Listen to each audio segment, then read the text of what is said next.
This is Don Hollenbeck in the conference chamber of the Admiralty in London.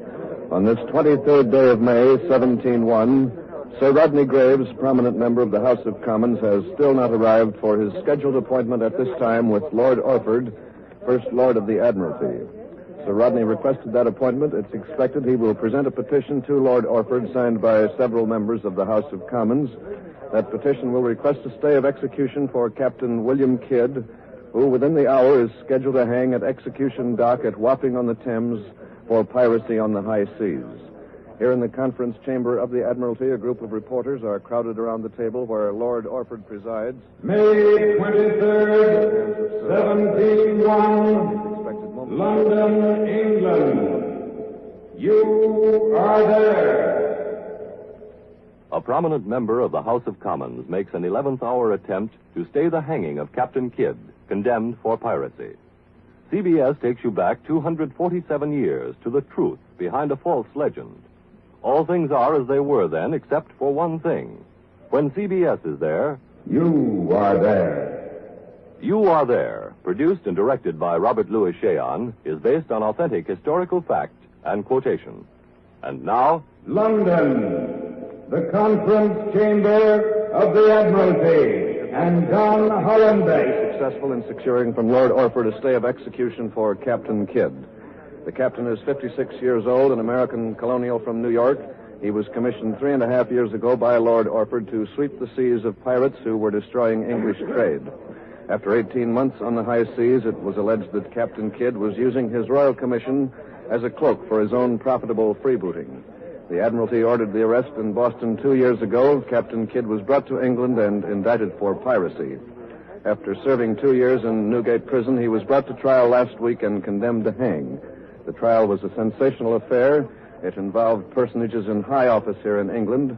There have been charges made in the House of Commons that despite the verdict of the Admiralty Court, Captain Kidd is no pirate, that he is in truth a scapegoat for certain prominent noblemen in the government who wish to see him dead because dead men tell no tales. Sir Rodney has just come into the conference chamber accompanied by several other members of the House of Commons. The reporters are crowding around him, hurling questions at his head. Sir Rodney. Gentlemen, please, I cannot answer all of you at once. Sir Rodney, on what basis does your petition request the stay of execution? Certain new evidence has come to light which casts considerable doubt on the guilt of Captain Kidd. We feel that he should have another opportunity to substantiate his claim of innocence. What evidence, Sir Rodney? At the moment, I cannot say. But, Sir Rodney, what hopes have you that Lord Orford will grant a stay at this last moment? There is still time. All that is needed is a word to the sheriff. If Lord Orford is a just man, I fail to see how he can deny us. It is true, though, isn't it, that Lord Orford will be tried on a bill of impeachment in the House of Lords next week? Yes, but I fail to see Well, his lordship will be tried, won't he, for illegally sanctioning the Kidd expedition? That is correct, but I don't see how... But, Sir Rodney, you are the chief mover of the bill of impeachment against Lord Orford, and... I stand not alone in my opposition to the present government. What I'm trying to get at, Sir Rodney, is that certain quarters have charged that you are trying to keep Captain Kidd alive in the hope that he will offer damaging testimony against Lord Orford. If Captain Kidd has anything to contribute, he should be heard. Sir Rodney, do you think that Captain Kidd is... Gentlemen, make silence. The First Lord of the Admiralty. Lord Orford is entering the conference chamber, followed by two undersecretaries. The First Lord of the Admiralty is his tall man, well past his middle years, a stern face, and carries himself with that self-contained, cool manner so typical of him under all circumstances. He's taking his place now at the head of the conference table. He's busy with some papers, made no sign of acknowledgement to the petitioners. Sir Rodney, the other members of the House are standing, waiting for his attention. Lord Orford looks up now. He's leaning back in his chair. For the first time, he has looked directly at Sir Rodney. His lordship is speaking. Gentlemen, your concern with me. State it. My lord, we beg your consideration for the matter contained in this petition, which we hereby present. I am pressed for time, gentlemen. I note the length of this document. Briefly, what is contained therein? Speaking for several gentlemen of the House of Commons and others, we petition for a stay of execution for Captain William Kidd. In my opinion, this man, William Kidd, was fairly tried and justly condemned. Unless you can produce particulars that have not yet come to light and that have some bearing upon his case, I see no reason to set aside the verdict of the court. New particulars, my lord, have come to our attention, which have direct bearing on a matter to be presented to Commons, to the House of Lords, next week. The House Committee on Trade meets today to consider those particulars. Now, in our judgment, it is essential that Captain Kidd be interrogated by this committee. Captain Kidd has twice been interrogated by the House before his trial. Yes, my lord. But as I have said, new particulars have come to light upon which we wish to question him. Well, shortly, sir, what are these new particulars? At this moment, my lord, it would be injudicious to make them public. They are a matter for House consideration. Indeed, sir. You come before me and plead that I set aside the verdict of the Admiralty Court. On what basis, pray? You refuse to tell me the basis unless you grant me just inducement this petition denied. My lord, are we to understand that you deny the rights of the House of Commons to make investigation into matters which concern the welfare of His Majesty's government? I do not deny the House. I deny this unwarranted and unofficial procedure. But, my lord, time presses. Captain Kidd is to be hanged within the hour. It is indeed unfortunate. Very unfortunate. Petition denied. This is Don Hollenbeck again. As you heard, petition denied. Lord Orford has risen. The sign the interview is over. He's walking toward the door now, followed by his undersecretaries. The reporters have surrounded Sir Rodney again, besieging him with questions. Sir Rodney, are you still going ahead with your efforts to get a stay of execution? Well, are you going to take the matter up with the House? Do you think there's time, sir? As long as Captain Kidd is alive, we still do everything in our power to bring him before the Committee of Trade. And now, if you will excuse me, gentlemen, the matter is pressing, and I must get... Sir Rodney Graves is leaving the Admiralty Conference Chamber. As you heard, he means evidently to continue his efforts to get a stay of execution. This is Don Hollenbeck returning you to our studios here in London. This is Quincy Howe. We've been listening, as you have, to Don Hollenbeck's report from the Admiralty, and probably the same question has occurred to you that's occurred to us here in our London studios. Just what can Sir Rodney Graves do now to secure this stay of execution for Captain Kidd? Well, he could go at once to the House of Commons. He could ask the Committee on Trade to make an official request for a stay. The House of Commons just grabs every opportunity to discredit the House of Lords, especially when a member of the upper house, like Lord Orford, also happens to hold high office in His Majesty's government. The First Lord of the Admiralty, however, gave no guarantee that he would honor even an official request from the lower house.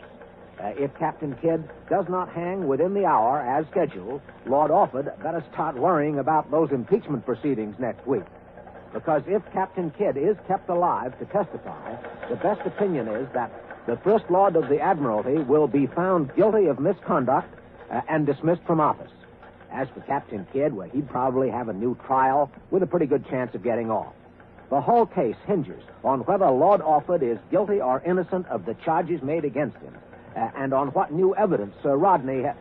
in fact, we may have some new light on that right now. Ned Calmer reports that the Committee on Trade is just convening in the House of Commons to hear Sir Rodney Graves. So over to the House and Ned Calmer. The committee chamber is packed with members of the Committee of Trade, as well as other members of the House and spectators here. The committee members are seated on a long platform at the end of the chamber. Chairman at the center, clerks below taking notes. Sir Rodney Graves started speaking a moment ago, reporting briefly on his meeting with Lord Orford. So let's listen. A bill of impeachment against Lord Orford, which will be tried in the House of Lords next week. This bill will charge that the First Lord of the Admiralty did propose to two gentlemen by name Samuel Newton and William Reynolds that they undertake to organize a venture to clear the seas of pirates. The venture was to be launched for their private gain. Profit to be derived from the booty seized from the hands and vessels of the pirates taken. Lord Orford then commissioned one Captain William Kidd, master of the enterprise.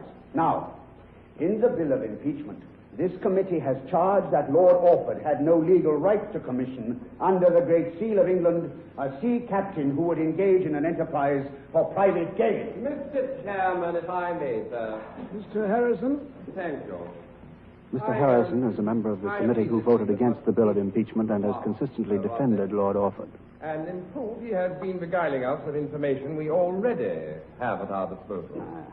He is once again attempting to besmirch the reputation of a worthy nobleman who has unfailingly and unselfishly devoted himself to the service of the crown. Oh, rubbish. What is this technicality of legality?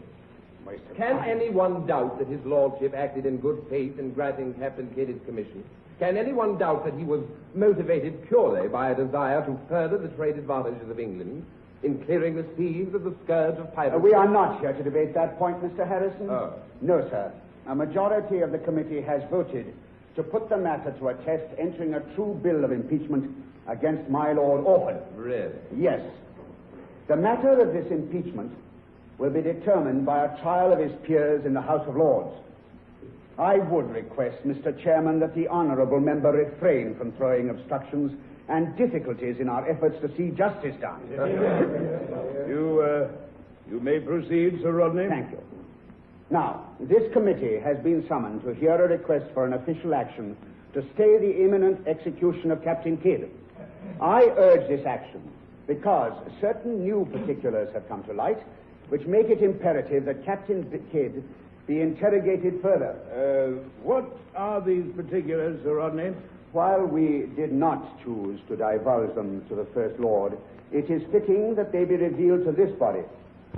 The new particulars that have come to our attention are namely these: that the two gentlemen, Samuel Newton and William Reynolds, were naught but cloaks, go-betweens, to hide the identities of the true parties who hope to profit hugely by the enterprise. And I have reference specifically to our esteemed Chancellor of the Exchequer, Lord Somers, and to our equally esteemed First Lord of the Admiralty, Lord Orford. Sir Rodney's accusation has produced a sensation in this committee chamber. If Sir Rodney can substantiate his charge, it will result in a scandal that will undoubtedly prove the end of the political careers of both Somers and Orford. These are serious charges of malfeasance in office. Mr. Harrison is asking for the floor. Let's listen again. Thank you. Most unjust, Mr. Speaker, most unjust. Not at all according to English tradition. Not at all. The honourable gentleman, Mr. Harrison, no doubt would have proof of my allegations. Indeed, sir, I would. I will not stand by silently and hear such libels directed against two such honourable noblemen. The gentleman had best take care that he has proof, and proof indeed to support these scandalous statements. I have the proof. I hold here in my hand a deposition signed before witnesses by Mr. Samuel Newton and Mr. Reynolds. The deposition attests to the fact that they, Mr. Newton and Mr. Reynolds, did secretly covenant with my lords Orford and Somers to hold in trusts for my lords all ships, vessels, goods, merchandise, treasures, and other things that Captain Kidd might take as prizes on the high seas. In short, gentlemen, Mr. Newton and Mr. Reynolds were naught but paid agents, acting secretly in behalf of my lords Orford and Somers. The whole venture was designed by my lords Orford and Somers to use their high offices to line their own pockets. Now, sir, Mr. Chairman, can the honourable gentleman, Mr. Harrison, disprove that? Mr. Harrison? Mr. Harrison makes no comment. Gentlemen, I believe our duty is clear. Sir Rodney? Mr. Chairman, I move that this committee, officially, on behalf of the House of Commons, do at once petition Lord Orford to stay the hanging of Captain Kidd. The honourable members of the committee have heard the motion.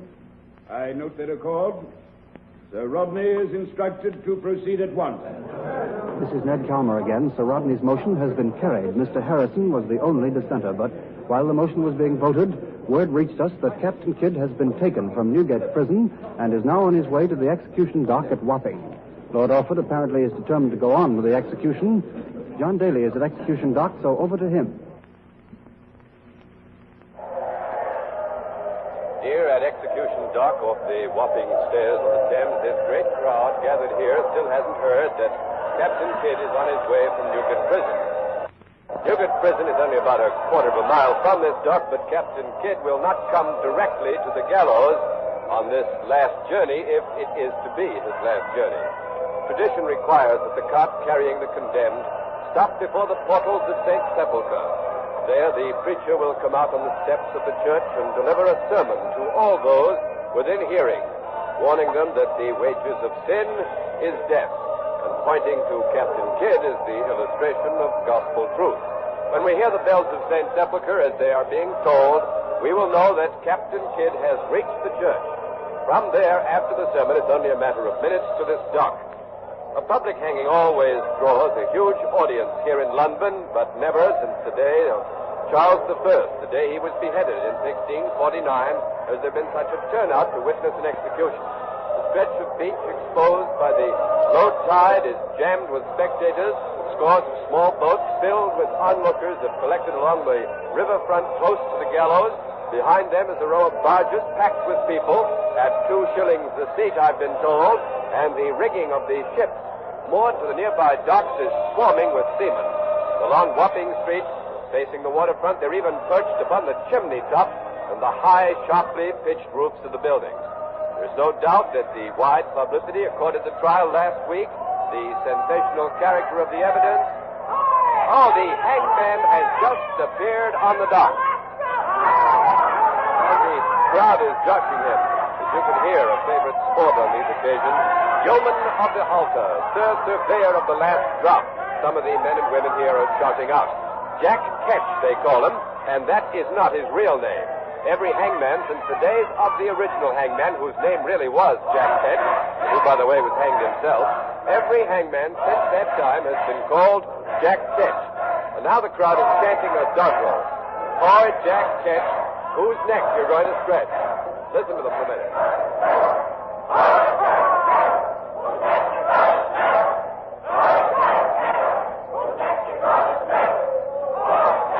Looks greatly offended by the levity of this crowd.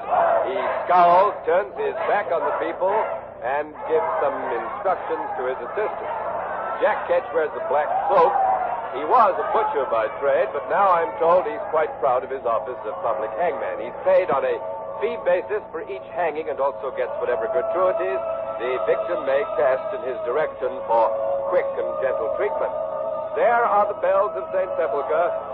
Captain Kidd's cart has now stopped at the church, and in a moment the preacher there will begin his sermon on the steps. The crowd here has heard the bells, is suddenly silent, for this crowd knows the meaning of the bells.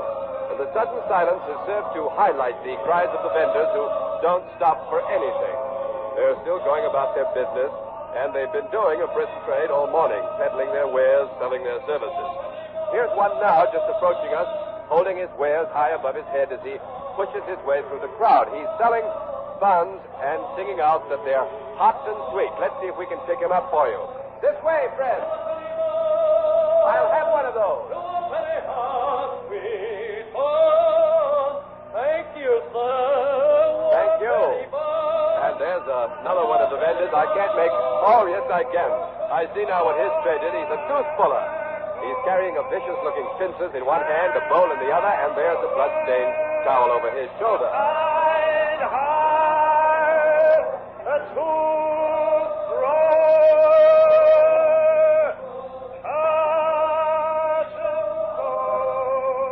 And Kind Heart, the tooth drawer, is walking off into the crowd again.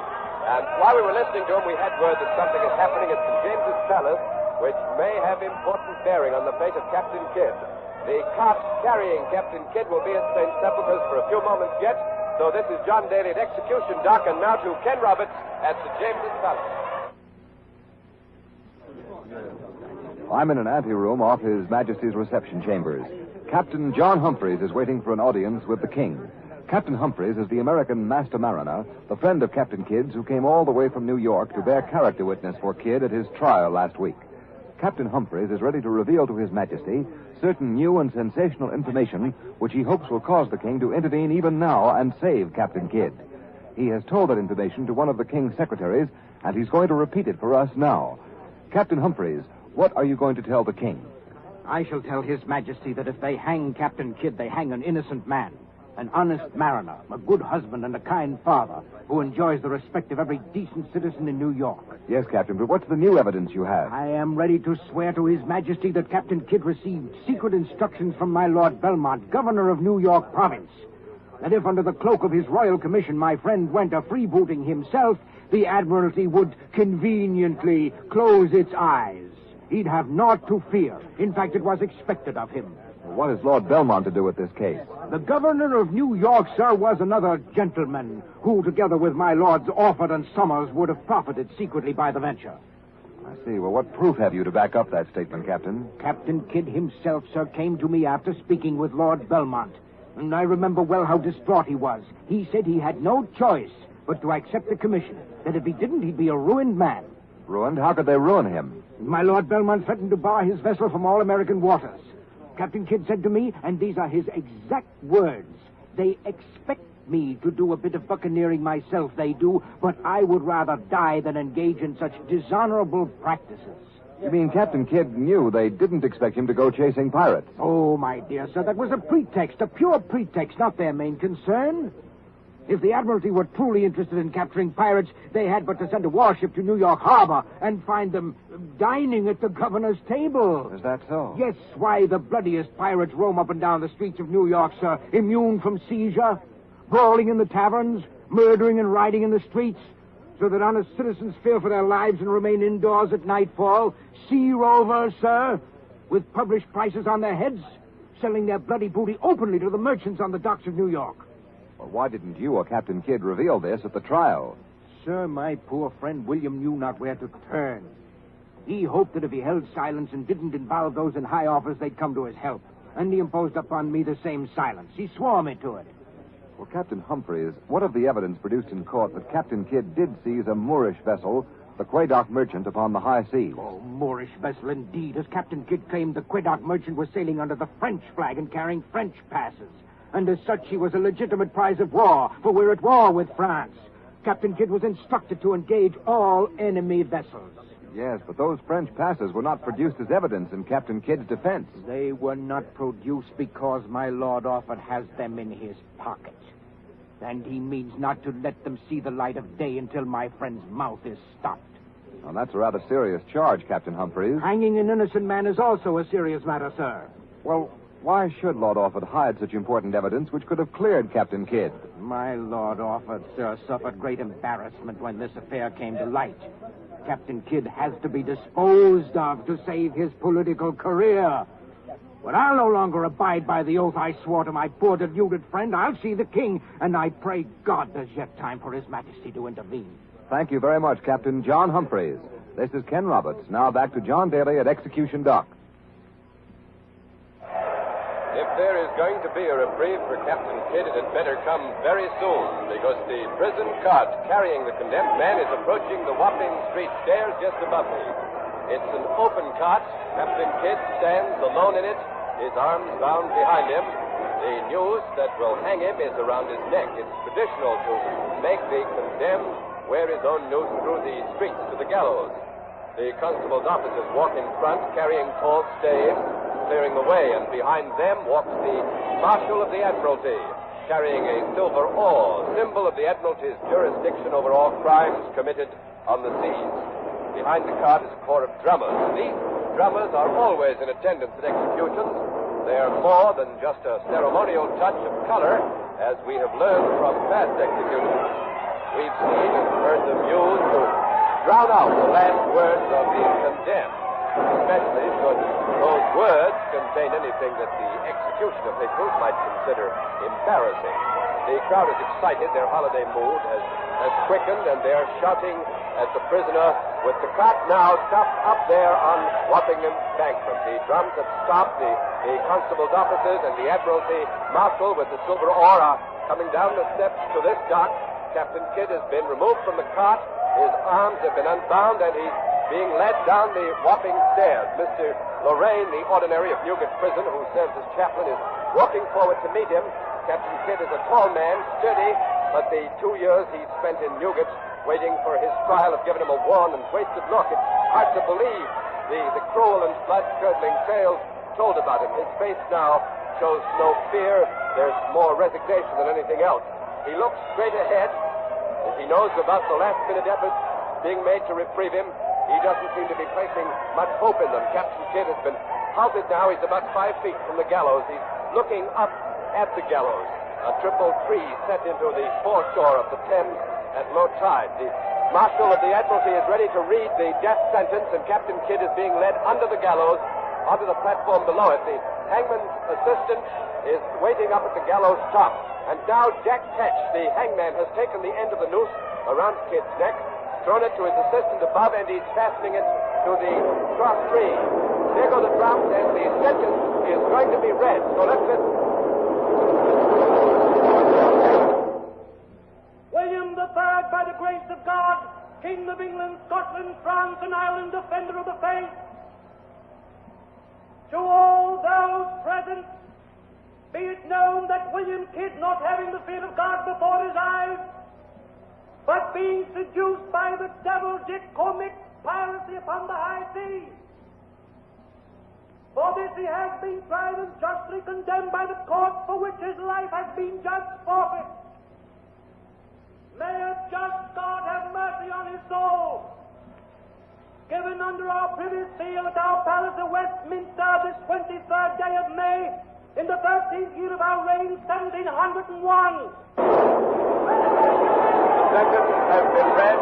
There go the drums again, and the macabre business that will now take place here at Wapping Stairs is commenced. There's no sign of any messenger from St. James's Palace, nor the Admiralty with the last-minute reprieve which has been talked about so much in these days since the trial. Captain Kidd himself is looking up into the sky. His final moments have come, and the crowd is shouting at him, crying out, "Fare thee well, Captain Kidd. Goodbye, Sir Buccaneer." Nothing can save him now, and his face is a grim mask, as if he himself realizes that nothing that anybody does in the House of Parliament, the House of Lords, or even in the castle can save him from the fate that awaits him if only a few minutes more are to pass. May 23rd, 1701, London, England. Innocent of piracy, Captain Kidd hanged. The proof of Captain Kidd's innocence came to light shortly after his death. The French passes carried by the Quedagh merchant, the passes that disappeared so mysteriously before Kidd's trial, reappeared just as mysteriously in the Admiralty files. They can be seen in London today. You have been listening to The Hanging of Captain Kidd, another broadcast in the series You Are There, produced and directed by Robert Louis Cheon. The Hanging of Captain Kidd was written by Henry Walsh and Mr. Cheon. Torrin Thatcher played Sir Rodney Graves, Richard Gordon was Lord Orford, Oliver Cliff was Mr. Harrison, Guy Sorel, the chairman, and Eric Dressler played Captain Humphreys. The cast included Van Marlowe, Alfred Dell, Richard Seff, Alfred de la Fuente, and others.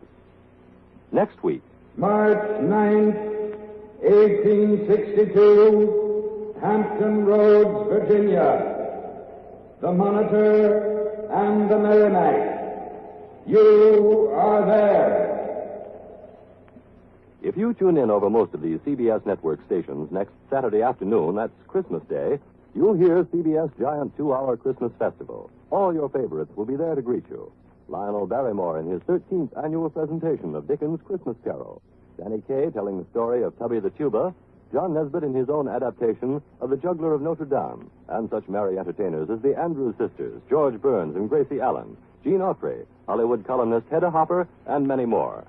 Put a note on the Christmas tree so that you won't forget to listen to Columbia's Christmas Festival next Saturday from 4 to 6 p.m. Eastern Standard Time. This is CBS, the Columbia Broadcasting System.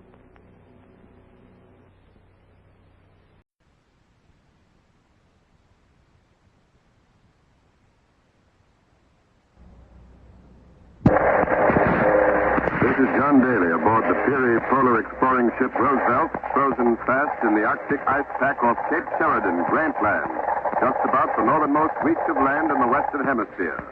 It is 1 hour before noon here, April 6, 1909, and we're going to make another attempt to establish radio contact with Commander Robert E. Peary. Commander Peary, Matt Henson, and their 4 Eskimo drivers were last heard from 6 days ago. The commander estimated his position then to be 130 miles south of 90 degrees north latitude. Unless unforeseen emergencies have arisen, the party should have covered that distance by now, and Commander Peary should be at or somewhere near his great goal, a goal no man has ever obtained before, the top of the Earth, the North Pole. If all has gone according to plan, Peary has been traveling approximately 25 miles a day. His last recorded position was 87 degrees, 47 minutes north latitude. April 6, 1909. The polar exploring ship Roosevelt. You are there. The men aboard the Roosevelt wait as Commander Robert E. Peary, Matthew Henson, and 4 Eskimos dash across the frozen Arctic Sea toward the unconquered North Pole. CBS takes you back 40 years to the climactic hour of a great scientific adventure. All things are as they were then, except for one thing. When CBS is there, produced and directed by Robert Louis Cheon, is based on historical fact in quotations. Fact in quotations. Fact in quotations. Fact in quotations. And now, the polar exploring ship Roosevelt and John Belt and John Belt and John Daly. Speaking so valiantly for degrees north latitude, the north latitude. The days ago, when we last talked to the commander, he told us that he would not broadcast again until he had either reached the pole or had been forced to turn back. He said he hoped he would be talking to us again on April the 6th at 11 a.m. from the pole. Well, it is April the 6th. It's 11 a.m., so let's try and make that contact. This is the Roosevelt calling Commander Peary. This is the Roosevelt calling Commander Robert E. Peary.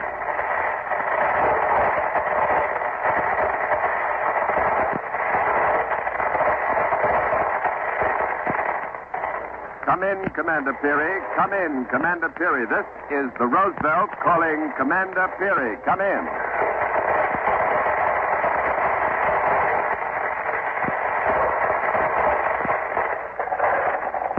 It may be that Commander Peary is trying to get through to us, but atmospheric conditions are preventing his signal from reaching the Roosevelt, or he may still be traveling toward the pole or back from it. We just don't know. But we're going to keep on trying to make that contact. Our circuits will remain open.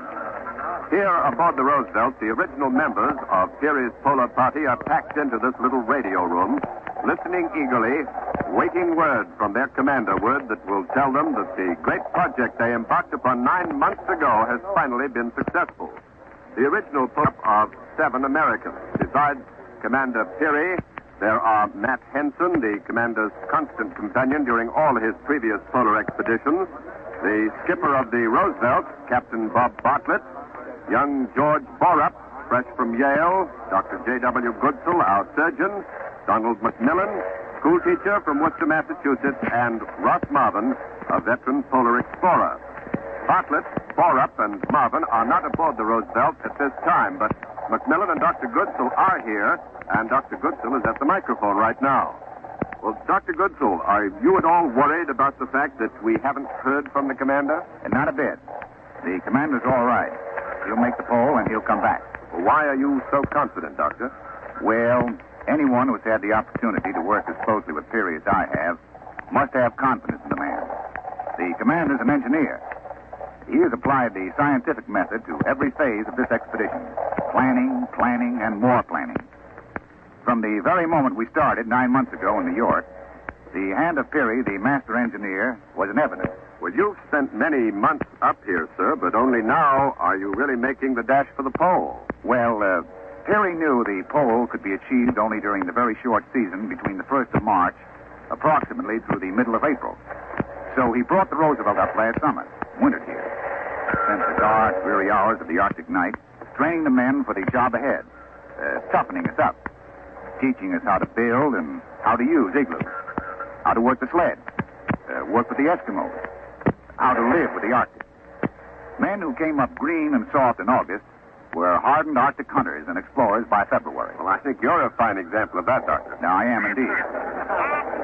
All the men are physically in better shape now than they've ever been.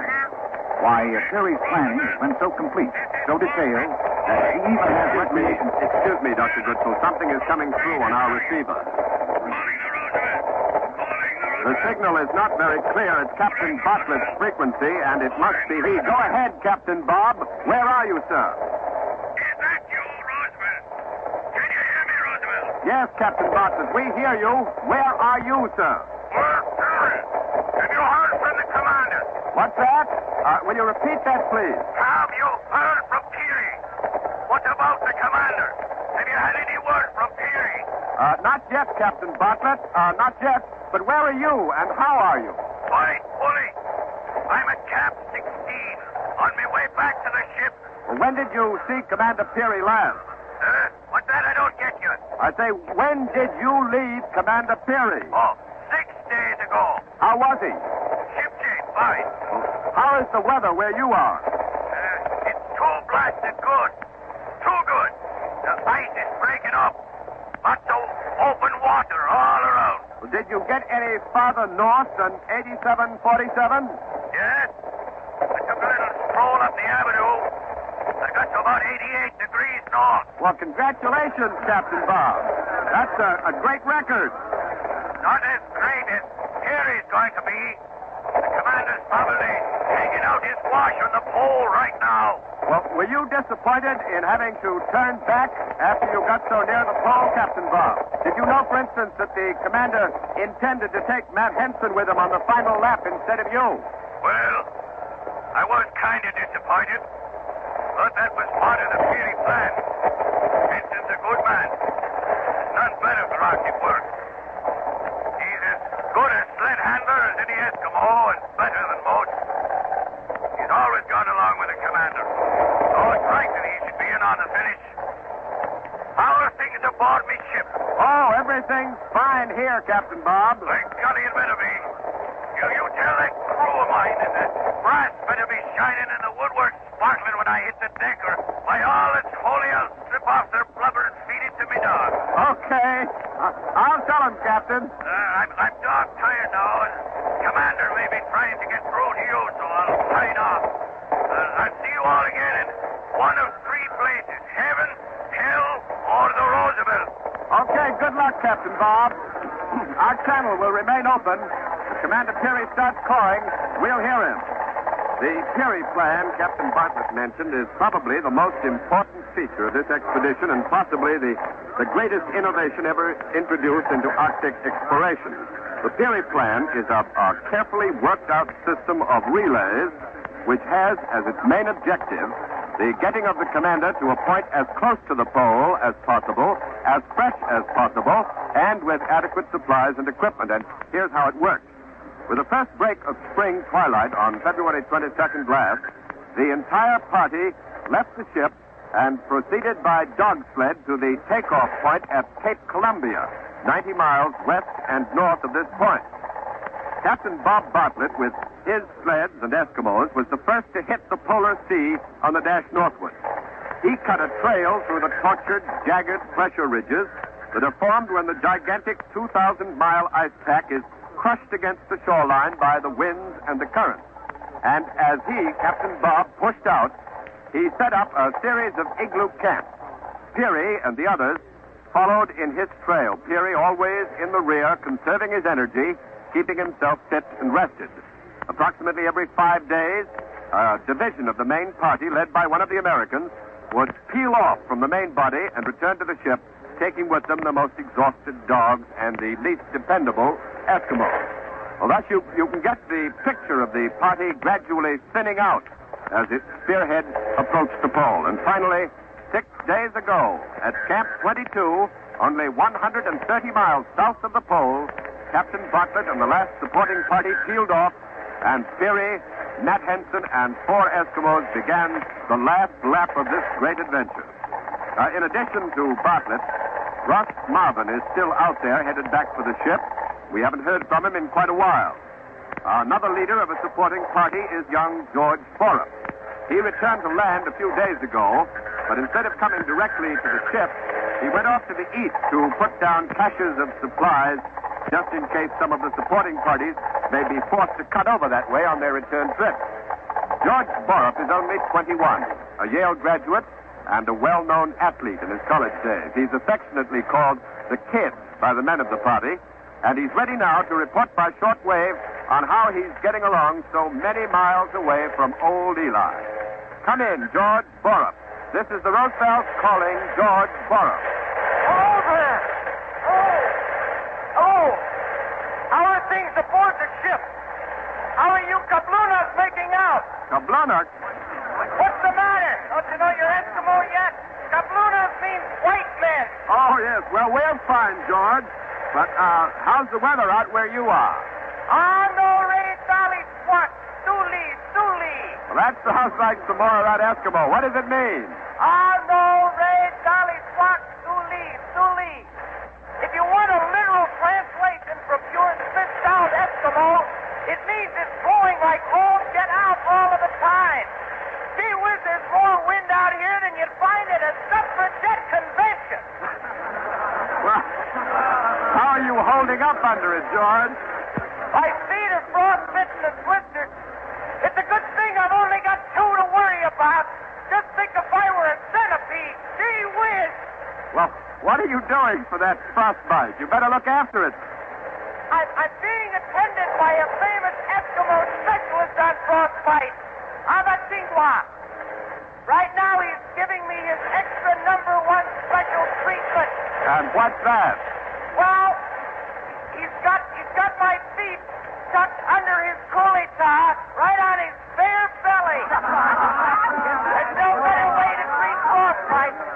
Matter of fact, I'm beginning to feel him sting now. I guess they'll be okay. Well, we hope so, George. By the way, have you any word from Marvin? No. I thought he'd be aboard ship by now. No, he's not here. I understand that he left the main party only a day after you did. I thought you might have caught up with him.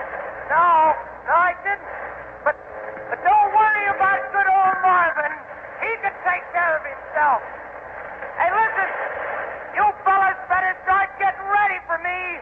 Lay in a 6-month supply of Copper-2 Dixua. I know what that is. Steak, biscuits, and coffee. You said it. So start piling it up. I'm going off now. Too cold to do anything but rest and listen in for word from the commander. Word that spells Bictory. Okay, George Borup. While we've been talking, our circuits have been open, of course, but nothing as yet has come through from Commander Peary. It's just possible that he may be waiting for us to call him in. So let's make another try at raising the commander at or near the pole. This is the Roosevelt calling Commander Peary. Come in, Peary.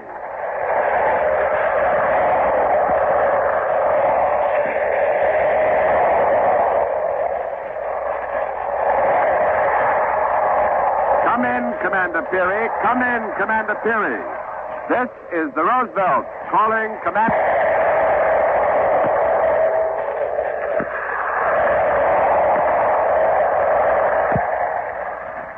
No, there's still no news, but of course we'll keep right on trying. The commander said that we would be hearing from him at approximately this hour, and every man aboard the Roosevelt is fully confident that he will get through to us, and that he'll have the news that we're all waiting for. The normal act come to a dead stop at this time, and as we said earlier, most of the men of the original party who came up here into the north are now crammed into this little radio shack, listening intently to the speaker on the far wall, hoping that they will hear Commander Peary's voice. As a matter of fact, the only ones aboard ship who seem somehow to be immune to the tension and the drama of the hour are the Eskimos. For them, this is just another day. Some of the men are out on hunting trips. The women and the children with us are out on the deck as usual, enjoying the rather balmy weather we're having, a mere 27 degrees below zero. Ned Calmer, if he's not yet congealed, so for an icy report on life among the Eskimos, come in, Ned Calmer. Here on the foredeck of the Roosevelt are a community of Smith-Sound Eskimos. 29 men, women, and children have been keeping house for the last 7 months. Most of us had preconceived ideas about Eskimos. All Eskimos, so said the book, are a crude, primitive people, lazy, immoral, not to be trusted. They lie, they cheat, and they're dirty. Well, at least one part of that's true. They are primitive people. They have no written language, no school, no government, no kings, queens, or chiefs, no idea of what money is, nor property. But 7 months of living with these Eskimos, living as close as one has to live aboard this little ship that's no bigger than an ocean-going tug, 7 months of close contact have shown us that these Smith Sound Eskimos are honest. They don't lie. They're loyal, intelligent, and, in fact, wonderful companions. They're not lazy. Their men are almost constantly out hunting. The women work 10 and 12 hours at a stretch. Incidentally, they've made every stitch of the clothing worn by the members of the polar party. And they're a gay, happy people, always ready to laugh with you or at you, as the case may be. I think the story that they can't be trusted is exploded forever on the basis of their work with this expedition. These Eskimos love Commander. A member of the crew has just sighted 2 dog teams coming in at a very fast clip. They're about a quarter of a mile away as I make it, just rounding a towering Fulberg out there and making directly for the ship. The dogs are straining at the traces. I can't quite make out who the men are, but most probably it's Ross Marvin and the 2 Eskimos, Kudluktu and Harrigan. Harrigan, of course, is a nickname. A member of the crew taught him the hit tune from George M. Cohan's musical comedy, 50 Miles from Boston, and the Eskimo keeps singing it all the time. He hasn't the faintest idea of what the words mean, but he keeps bawling it all day long. You know, Harrigan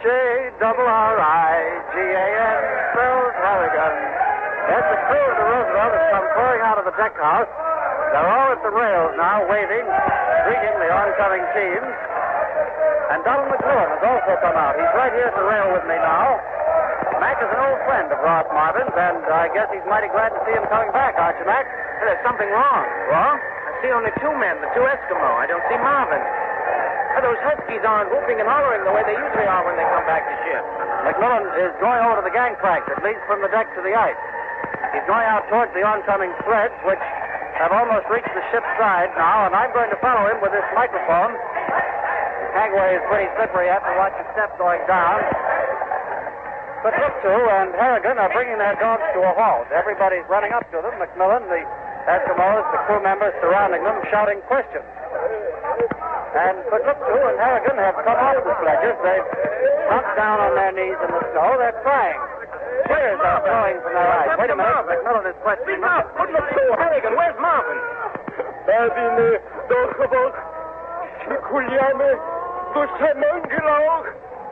No. Mac, what's happened to Marvin?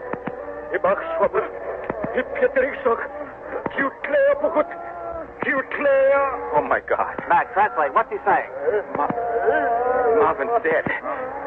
Drowned. Drowned? Where? How did it happen? Canuck. It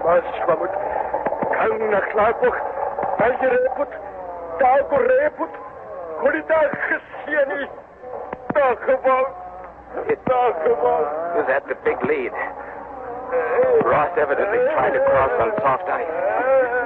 He was out ahead of them, and when they got to the lead, all they saw was the back of his coat floating in the water.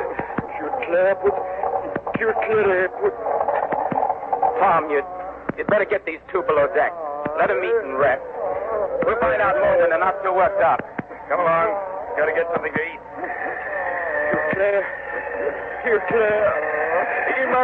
Go ahead, Harrigan. Go with it. It's difficult to express what this means to all of us. Ross Marvin was one of the real dynamos of the party. Tireless, experienced Arctic explorer, a scientist to his fingertips, a gentleman, a wonderful comrade. The tragedy occurred at the Big Lead, a very wide stretch of open water, about 100 miles to the north. It was here that Peary and his men were held up for 4 long days on their dash toward the pole. But it did finally freeze over, and the party were able to get across. However, the new ice, as might be expected, was thin and treacherous, and on the way back, Marvin must have misjudged the thickness of the ice and decided it was safe to cross. These leads, these fissures in the polar sea, are the greatest hazards in all Arctic exploration. You never know. This Peary calling the Roosevelt. This is John Daly in the radio room of the Roosevelt. We've interrupted Dead Summer because Commander Peary is calling in. This is Peary calling the Roosevelt. Calling the Roosevelt. This is Peary. Hello. Yes, Commander Peary. Yes, we can hear you. This is the Roosevelt. We hear you, Commander Peary. Yes. Hello. Are you at the pole, Commander? Are you at the pole? I don't know. We have just set up our camp. I am going to take my observations now. Well, do you think you've made it, Commander? Do you think you've reached the pole? I can't say, but we will know as soon as I have computed my position. How is Matt? How are the others? Fine. Here is Matt now. Hello? Hello, Roosevelt. Hello, Matt. How do you feel? It is a fiddle. Well, what do you think, Matt? Are you at the pole? By dead reckoning, I'd say we've averaged close to 25 miles a day since Captain Bob left us. That should put us close. Very close. Well, what's the commander doing now, Matt? He's shooting the sun down behind a little snow windbreak we built. Flat on his stomach. How does he look? He's very thin. Very tired. I don't think he's slept for 1 hour during this past week. Well, is he excited? It's hard to tell about the commander. He never shows his feelings. Well, how about you? What are you thinking about, Matt? Well, if we're really at the pole, it's a great honor. A wonderful thing that one of my race is able to share this great hour of triumph. That is it. Height of sun above horizon, 12 degrees, 36 minutes. 12 degrees, 36 minutes. Index correction, 3. Watch time, 11 hours, 20 minutes. Watch fast, about 60th meridian. Mean time, 10 minutes. 60th meridian, mean time, 11 hours, 10 minutes. Greenwich mean time, 15 hours, 10 minutes. Got that, Matt? Yes. All right. Let me have the papers. Here you are, sir. What's happening, Matt? The commander's going into the igloo we built. His tables and charts are there. He'll be able to work out our latitude in a couple of minutes. Fine. Look, Matt. What's it like up there? Describe the place for us. I'm not much at doing this describing, but let's see. First off, of course, there's nothing to see but ice. Just ice. Nothing but ice. It isn't piled up in pressure ridges, not like it is near land, but it's not smooth either. It's jumbled up in spots. Bumpy and mean looking. We took a sounding before, and the ice pack is about 8 feet thick here. And it's covered with, I'd say, about 8 or 9 inches of snow.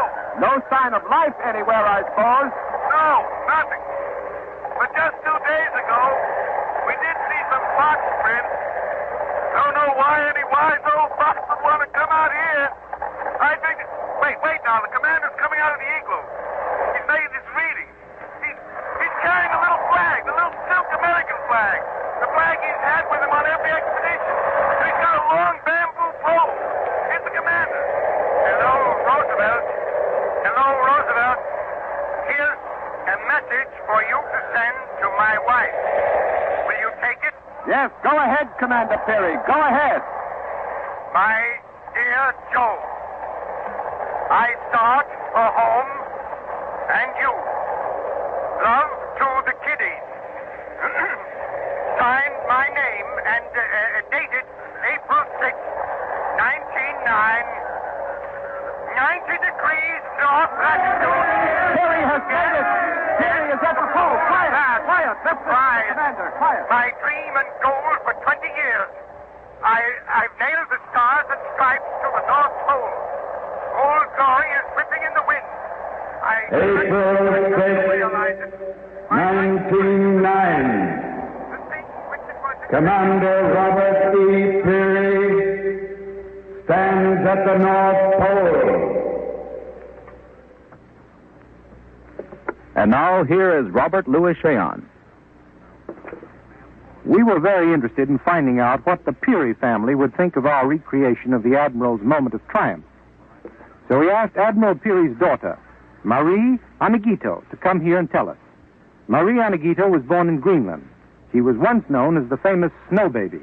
Today, she is Mrs. Edward Stafford of Washington, D.C., the president of the Society of Women Geographers.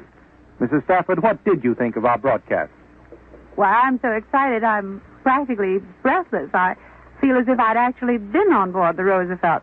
But I have been tremendously impressed with the amount of research and the meticulous attention to accuracy that has gone into this broadcast. Of course, it was a little difficult on my part to adjust to the use of radio in my father's work, because Mother and I have always congratulated ourselves that during all the 20 years of Dad's expeditions, radio wasn't in existence. Well, that's not very complimentary to radio. Oh, well, Mr. Cheon, don't misunderstand me, please. I'm speaking only from the family point of view. When Dad came back and told us of his many narrow escapes, we could hardly listen to him, even when his presence proved that the story had a happy ending. And just think how ghastly it would have been if we had had radio to bring us a day-to-day account of the risks and hazards that were the usual routine of Dad's expeditions. From his point of view, of course, I can see that radio would have been wonderful in helping to direct his parties in the field. You probably know, Mrs. Stafford, that many people think your father's expedition had no real significance. Well, the fact remains that no man has done what my father did, walked to the pole on his own 2 feet. And Dad certainly proved that man's endurance and his ingenuity and his courage can overcome the forces of nature, even at their harshest. And that, Mrs. Stafford, is the theme of today's broadcast. That's precisely why we did it. And I'm certainly glad you did. And I feel very sure that those members of my father's polar party who are still living, Commander McMillan, Dr. Goodsell, Matt Henson, and, of course, Utah, Dad's faithful Eskimo companion, would want to join Mother and me in thanking CBS for recreating so accurately and so very dramatically this great American achievement. Thank you very much for being with us, Mrs. Stafford. Peary's Dash to the North Pole was another broadcast in the series You Are There, produced and directed by Robert Louis Cheon. Peary's Dash to the North Pole was written by Irv Tunick. Admiral Peary was played by Eric Dressler, Matthew Henson by Canada Lee. The cast included Matt Crowley, Stott Scotsworth, Cliff Carpenter, Joseph Conway, John Merlin, Guy Sorrell, and others. Next week, March 7th, 1815, France. Napoleon returns from Elba. You are there. The First Lady of the American Theater, Miss Helen Hayes, will repeat her famous broadcast, My Little Boy, tonight on the Electric Theater. Betty Davis will be heard on the Family Hour. Barbara Stanwyck will be Jack Benny's special guest. And Eve Arden will be heard again on Our Miss Brooks. Listen to them all on CBS, the Columbia Broadcasting System.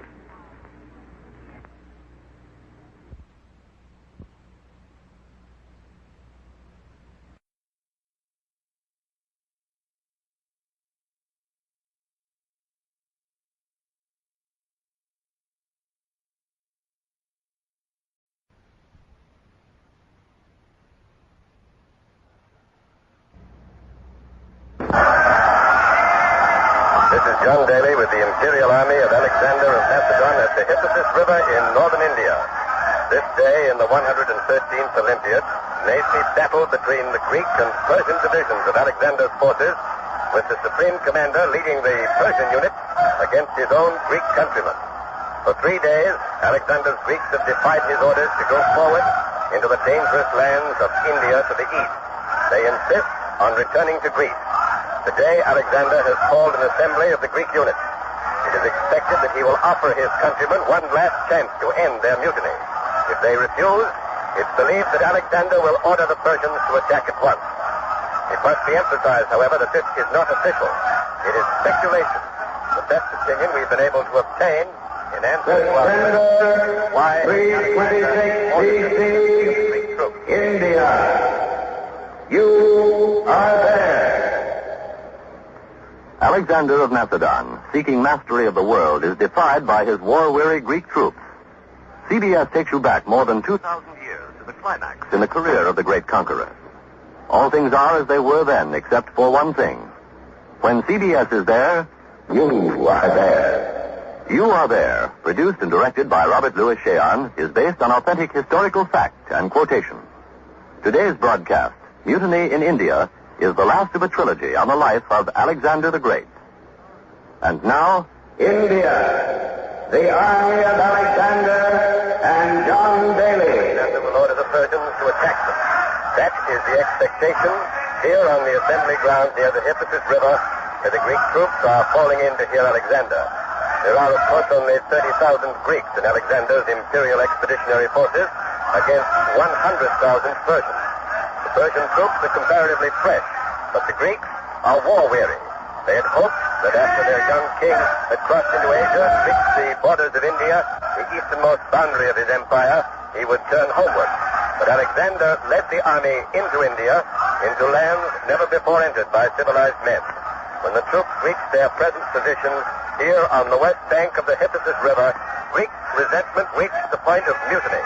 The Greek divisions held conferences, sent a delegation to Alexander demanding that he turn back. The emperor rejected that demand, ordered the Persian divisions to prepare for an attack upon the Greeks. But then, instead of attacking today as was expected, Alexander ordered disassembly of the Greek units. Alexander is still at his headquarters and probably will not appear here until the assembly is completed. But General Coenus, the leader of the insurgent Greek divisions, has arrived. Is at our news headquarters a short distance away. Ned Calmer is with him, so go ahead, Ned Calmer. General Coenus will be with us in a moment. He's speaking to several officers. The general is of middle age, slightly above medium height, and there's a scar on his face, the mark of an old sword wound, a scar running from his left ear down to his lip. Coenus has been one of Alexander's most reliable captains, and the general has ended his conversation with the officers, and he's coming this way. General Coenus, sir, do you think Alexander has called this assembly to give the Greeks an ultimatum? Yes, he'll stand on that platform. He'll rage and threaten, but that will change nothing. The troops will stand fast. Alexander must yield. He must end this expedition and lead us back to Greece.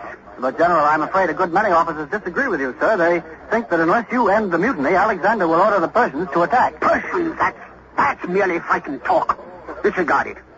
The Emperor's threat to use the Persians against us is a sham.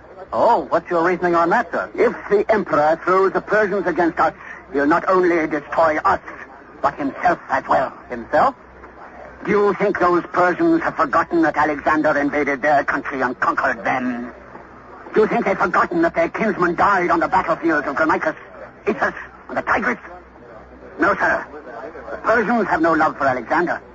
Once we Greeks were gone, they would turn on Alexander like wolves.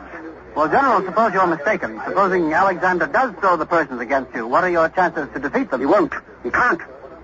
But if he does, we have no chance at all. But you Greeks have always been outnumbered by the Persians when you fought them, and yet you've beaten them. Yes, but always in the past, Alexander was our general. If we fight today, he will be leading the enemy. And as a general, he has no equal. He's worth 500,000 men. And still, sir, in spite of that, you're willing to risk a battle? We have no choice. We Greeks have been campaigning with Alexander for 9 years. We fought countless battles. We've seen our comrades die. And we feared each battle would be our last.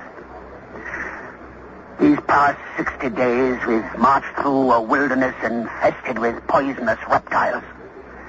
It's rained every day. Hundreds have perished of snake bite and fevers, and what lies ahead? Only more fighting against the gangrene, a great and savage nation. What difference does it make if we die today or the next day?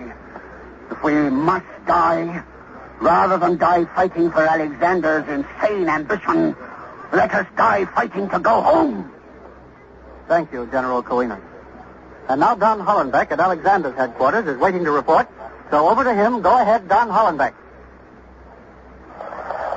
The Emperor has still not left to go to the Greek assembly ground. Here outside Alexander's headquarters, the 100,000 men of the Persian units are drawn up behind Alexander's tent. Near the headquarters are 1,000 Persian cavalrymen, the royal bodyguard. Ordinarily, the Emperor's bodyguard is composed of an equal number of Greeks and Persians, but all the Greeks were instantly dismissed when the mutiny began. Among the royal bodyguard are a number of Persian satraps, warlords. The commander of the bodyguard is Oxyates, king of Sogdia, the emperor's father-in-law. Alexander married Oxyates' daughter Roxanne 2 years ago, and thereby cementing the friendship between this Persian warlord and his Greek ruler. King Oxyates has agreed to a brief interview. He's with us now. Your Highness, General Quinas, the leader of the insurgents, said a moment ago that Alexander is coming to the assembly ground prepared to yield to the Greek troops. Do you think that's true? Does the tiger yield to the fawn? Does the eagle yield to the dove? Does the leviathan yield to the minnow? Well, from your metaphors, I conclude you think Alexander will not yield. I am not privy to the Emperor's thoughts in this matter.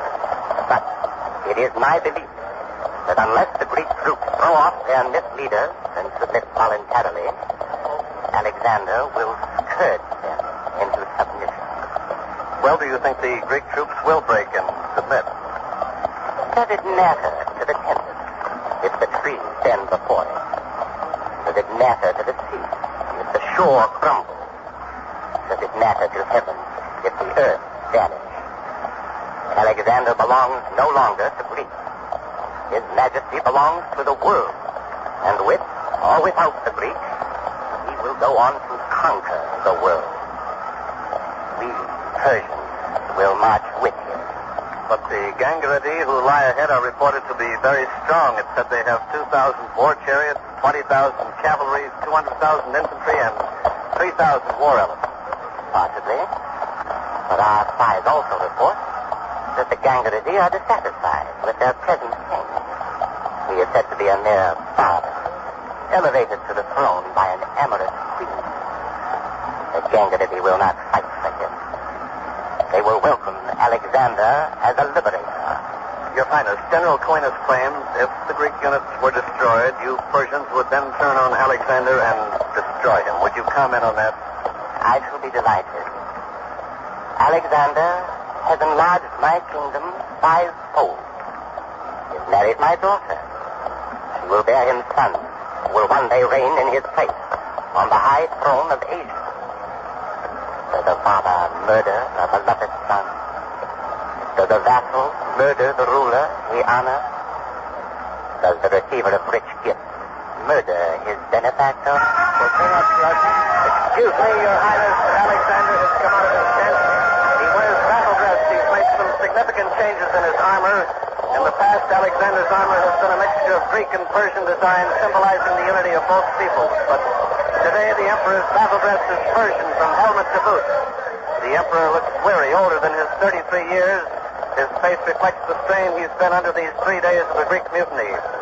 Alexander and King Oxyates and the other Persian satraps have mounted now. Behind them, the trumpets are sounding. Alexander spurs his chargers forward. The cavalrymen dig into the flanks of their mounts, and behind the cavalry, the entire Persian force begins to move. Alexander's riding to the assembly ground with all the Persian divisions behind him, so back to John Daly with the Greek troops. Go ahead, John Daly. From our position here at the assembly ground, we can see Alexander and the vanguard of the Persians coming over the crest of a hill about half a mile away. They're riding at gallop, raising a heavy cloud of dust as they approach. The Greek troops here are watching their king approach. They're silent, resolute, seem ready for anything. The veterans of Alexander's campaigns are standing rank upon rank, 30,000 of them, drawn up by divisions. To my left, the famous companion cavalry, the spearhead of all Alexander's victories. Next to them, the phalanx, Alexander's mighty hammer, which has shattered every enemy line Alexander has met in 9 years of victorious campaign. To the right, the light armed foot soldiers, the most mobile and highly disciplined body of troops in the world. All these men show signs of the hard campaigning they've undergone, especially these past 2 years since the invasion of India. Alexander's bodyguard has halted now at the edge of the field. Behind the bodyguard, the Persian divisions are also coming to a rest. But Alexander, alone, continues to ride on toward this platform through the ranks of the Greek troops. But the Greeks do not salute their commander and king. They hold him accountable for their suffering. The men are bone thin, wasted by hunger and disease. Their armor is dented and rusty. Many of them have festering wounds. The king of Macedon has reined up before the platform. Quickly, he dismounts without a word to anyone. Without a glance at General Coenus, he's mounting the steps of the platform from which he will speak. A lone figure before the 30,000 silently accusing and defiant Greeks who must be wondering whether their emperor will actually hurl the Persians against them unless they end their mutiny. Alexander is speaking. 3 days ago, your spokesman informed me that you refused to continue the campaign beyond the Hypasus River. Soldiers of Greece, this is treason! I should have nailed your spokesman to the nearest trees, flogged thousands into obedience, cut off hundreds of heads, as I did twice before, when traitors dared to rebel against me. Philotas, Callisthenes, Parmenians, all traitors and all dead. Yet, out of my love for you, my fellow countrymen, my simple soldiers who shared danger with me and victory, I am showing the greatest of forbearance. Soldiers of Greece, there are limits to my patience. We go forward, forward against the Gangrene, forward to new and ever more glorious victories, forward to mastery of the world. Alexander's words have drawn no response from the Greek divisions. The men are absolutely silent, unmoved by the eloquence of their king. They've heard his eloquence before, and apparently General Coenus is mounting the platform. Alexander turns to him. Coenus confronts his king. Now back to the platform. When you charge us with treason, we have opposed your will, but only because it has become necessary to place a limit upon our suffering, your suffering. Have not I, your emperor, suffered as painfully as the commonest soldier? True, sire, but you must realize how numerous we Greeks were 9 years ago when you marched forth from Macedon on this expedition. You must realize, sire, how few of our original numbers have survived. I and you who have survived have sacks of gold and precious jewels. Oh, when I became your king, you were peasants living in mud huts. Now you are men of wealth and power. I have made you princes of Asia. But we are men, sire. We have a great yearning to see our wives and children. Of what use is gold to us if we die here on an alien soil? Lead us, we beg you, back to Greece. Then, if it be your wish, lead a new expedition against the Gangrene. Young men will flock to your banner, replacing us who have grown old and weak in battle and hardship march. March at once, or by my father Zeus, the Persians attack. I beseech you, sire, trust not the Persians. You rule their bodies, but not their hearts. Trust us, sire, us, the loyal Greeks, we who honor and love you. Fool! Mortal! It is I, Alexander, Emperor of Asia, son of the divine Zeus Ammon, a demigod who speaks. Forward, I say! Forward! No! Greeks! The emperor is leaving the platform, his face pale with rage. General Coenus has just ordered the Greeks to prepare to resist an attack. Should Alexander order it now? The king has mounted, he's riding towards the Persians. The men are turning to face the Persian division. Cavalrymen are setting their lances, archers fitting arrows to their bows. Soldiers of the phalanx have locked shields and raised their long spears. Others have drawn their swords. The Persians haven't moved yet.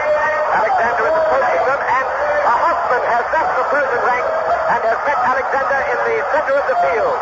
The horseman is Alexander of Sodessus, the emperor's chief soothsayer. He's talking excitedly with Alexander. The emperor shakes his head, and there is evidently an area of disagreement. This unexpected development comes as a complete surprise. We don't know what it means. Alexander is one of the most celebrated augurs in the world. The two men are galloping. Back here towards the platform, and General Coenus has ordered a stop to the preparations for battle. We don't know if they presage some startling development. Alexander is the great licensed soothsayer, famous as seer and diviner of the will of the gods. He is Alexander's chief augur, entrusted with the making of sacrifices, examining the omens and reading them. On the basis of the omens, he very often advises Alexander on difficult decisions. The Emperor has just mounted now at the platform. Alexander remains below. The men are silent again. General Coenus and the Greek units seem to know nothing more than we do about the meaning of this unexpected development. Alexander's up on the platform again. Ignores General Coenus, and once more Alexander speaks to the troops. Alexander has intervened in your behalf. He wishes to demonstrate to you that it is not my will, but the will of the gods that we go forward. Here, now, on this platform, before your very eyes, Alexander shall perform the ceremony of the omens. He shall reveal to you the will of the son of Zeus, the friend and counselor of mankind, the Olympian Apollo. By what omen, sire, shall the will of Apollo be revealed? By the flight of a sacred white falcon. When the bird, upon release from its cage, flies eastward, it shall be a sign that you must march eastward. But, sire, what if the bird does not fly eastward? What if it flies to the west, the south, or the north? The falcon shall fly east, you hear? But if it does not fly east, sire, why not? If the bird flies in any direction but east, we march home. You swear it, sire? I swear it. Alexander, prepare the ceremony. Alexander is leaving the platform. General Coenus is following the Greek troops. Their broken ranks are milling about the field, talking excitedly about this new development. For the moment, at least, there will be no battle here. Ned Calmer has made his way to General Coenus, who is surrounded by a group of excited Greek officers. So go ahead, Ned Calmer. General Coenus, what do you think of the Emperor's decision to learn the will of Apollo and the flight of a falcon? Alexander is here. He's broken, just as I said he would. We're going home. Home to Greece. Home? I don't understand, General. Isn't that question still to be decided by the flight of the falcon? No, the question's already decided. The falcon will fly west.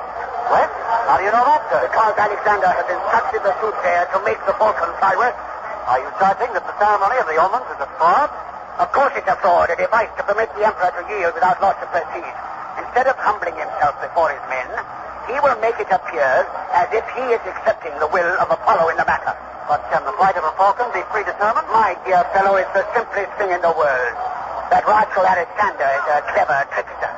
He has dozens of white sacred falcons in his cages. Why, they're all trained to fly in different directions. Some to the west, some to the east, and so forth. I'm a member of Alexander's staff. I've seen it done before. I told you this would happen. Alexander has realized at last that without his Greek divisions, he cannot conquer anything. Without us, he could not even hold the throne of Asia. Without the consent and support of loyal troops, even an emperor is nothing. Thank you, General Coenus. And now I'm informed that Don Hollenbeck, who's with Alexander and the Persian divisions at the edge of the assembly ground, is ready with a report on the Persian point of view on this matter. So over to him. Go ahead, Don Hollenbeck. I'm in a tent that's been hastily put up here to shade Alexander and his Persian satraps while they await the ceremony of the omens. Alexander is talking to members of his royal bodyguard. But here with us again is General Oxyates. Your Highness, General Coenus has just said the ceremony of the omens will be a fraud. He says that Alexander will direct the flight of the sacred falcon and that the bird will fly west, signifying Alexander's capitulation to the will of the Greeks. What's your comment on that? I am not a Greek. I know nothing of their gods or their ceremonies. But I do know my son-in-law. Alexander has not approached so close to his majestic goal of world domination, only to be stopped now by a handful of miserable Greeks. But, Your Highness, if Alexander means to continue the expedition, why has he offered the ceremony of the omens? He could have attacked. Alexander is not only shrewd, he is also merciful. If Greeks are to die this day, he wishes to sacrifice as few of his countrymen as possible. Therefore, he plays upon their superstition. He knows that when the falcon flies east, many Greek soldiers will accept it as the will of Apollo and capitulate. You say the falcon will fly east, and you also think the ceremony will be a fraud. Let us not call it a fraud. It is a wise strategy. We Persians worship the god who rides the blazing sun chariot across the heavens, the supreme Ahura Mazda. But even among us, however, kings have been known to instruct the Magi to, so we say, assist our god in determining what mortals should do. Do not believe General Coenus. The expedition goes on. Thank you, King Oxyates. And now John Daly reports that the ceremony of the omens has begun, so back to the platform. Go ahead, John Daly. Up there on the platform, the ceremony of the omens has begun with an invocation by a chorus of 12 Greek boys. The chorus is chanting the hymn of Apollo, which begins with the words, "We will sing in praise of thee, glorious son of Zeus, who dwellest on the snowy peak, where in sacred oracles thou hast proclaimed tidings prophetic from the divine tripodic seat." Alexander the soothsayer stands at the center of the platform, wears a white robe girded about the waist by a belt of hammered gold. On his brow, the soothsayer wears a finely wrought chaplet, also of gold. The chanting boys are dressed in white tunics and short white skirts. Their invocation is accompanied by the music of a flute and a lyre, and on a high tripod in full view of the troop is the instrument that will reveal the will of Apollo and the fate of this expedition, a large cage which contains a white falcon. Alexander still hasn't arrived, so let's listen to the hymn for a moment.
Rapidly.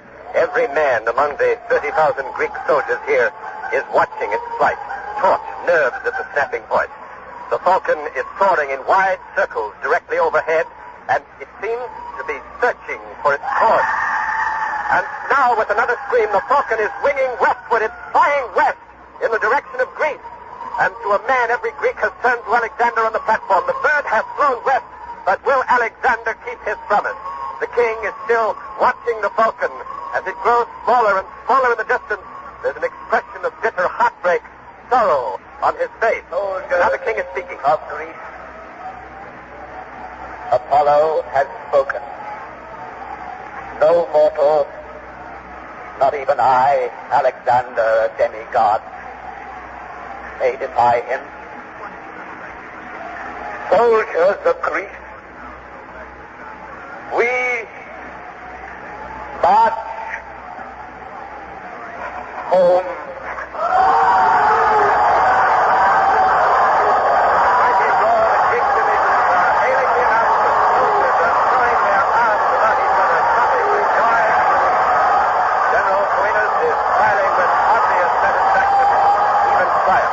Alexander's officers have surrounded their king, stitching his hands, his armor, even his feet. But Alexander makes no response. He stands there, a tragic figure, king of Macedon, emperor of Asia, a man who might have been master of the the earth, who has now come to the end of his cherished dream of world empire. Whether or not the ceremony of the omen was a fraud, a device to save faithful Alexander may never be known. But one thing is certain. India, September 326 BC, India. Alexander of Macedon submits to his war-weary Greek troops and fails to realize his goal of world conquest. Footnote. Alexander did not lead his Macedonian troops back to Greece. He took them as far west as Persia, and there, 3 years later, 323 B.C., Alexander caught the fever and died. You have been listening to Mutiny in India, another broadcast in the series You Are There, produced and directed by Robert Louis Cheon. Mutiny in India was written by Michael Sklar. It was the last of a trilogy. Alexander the Great Seeks Mastery of the World. Alexander was played by Richard Waring. General Coenus was Torrin Thatcher. King Oxyates by David Orrick, and the soothsayer by Guy Sorel. Next week. April 22nd, 1889, the Oklahoma Land Run. You are there. Fine comedy, fine drama on the distaff side are provided every Sunday night by two of America's most talented actresses, Miss Eve Arden and Miss Helen Hayes. Every week, Miss Hayes is heard on the Electric Theater in an outstanding Broadway motion picture or radio drama, while Miss Arden brings you the lighter side of a teacher's troubles as the star of Our Miss Brooks. CBS cordially invites you to hear them both every Sunday night over most of these same stations. This is CBS, the Columbia Broadcasting System.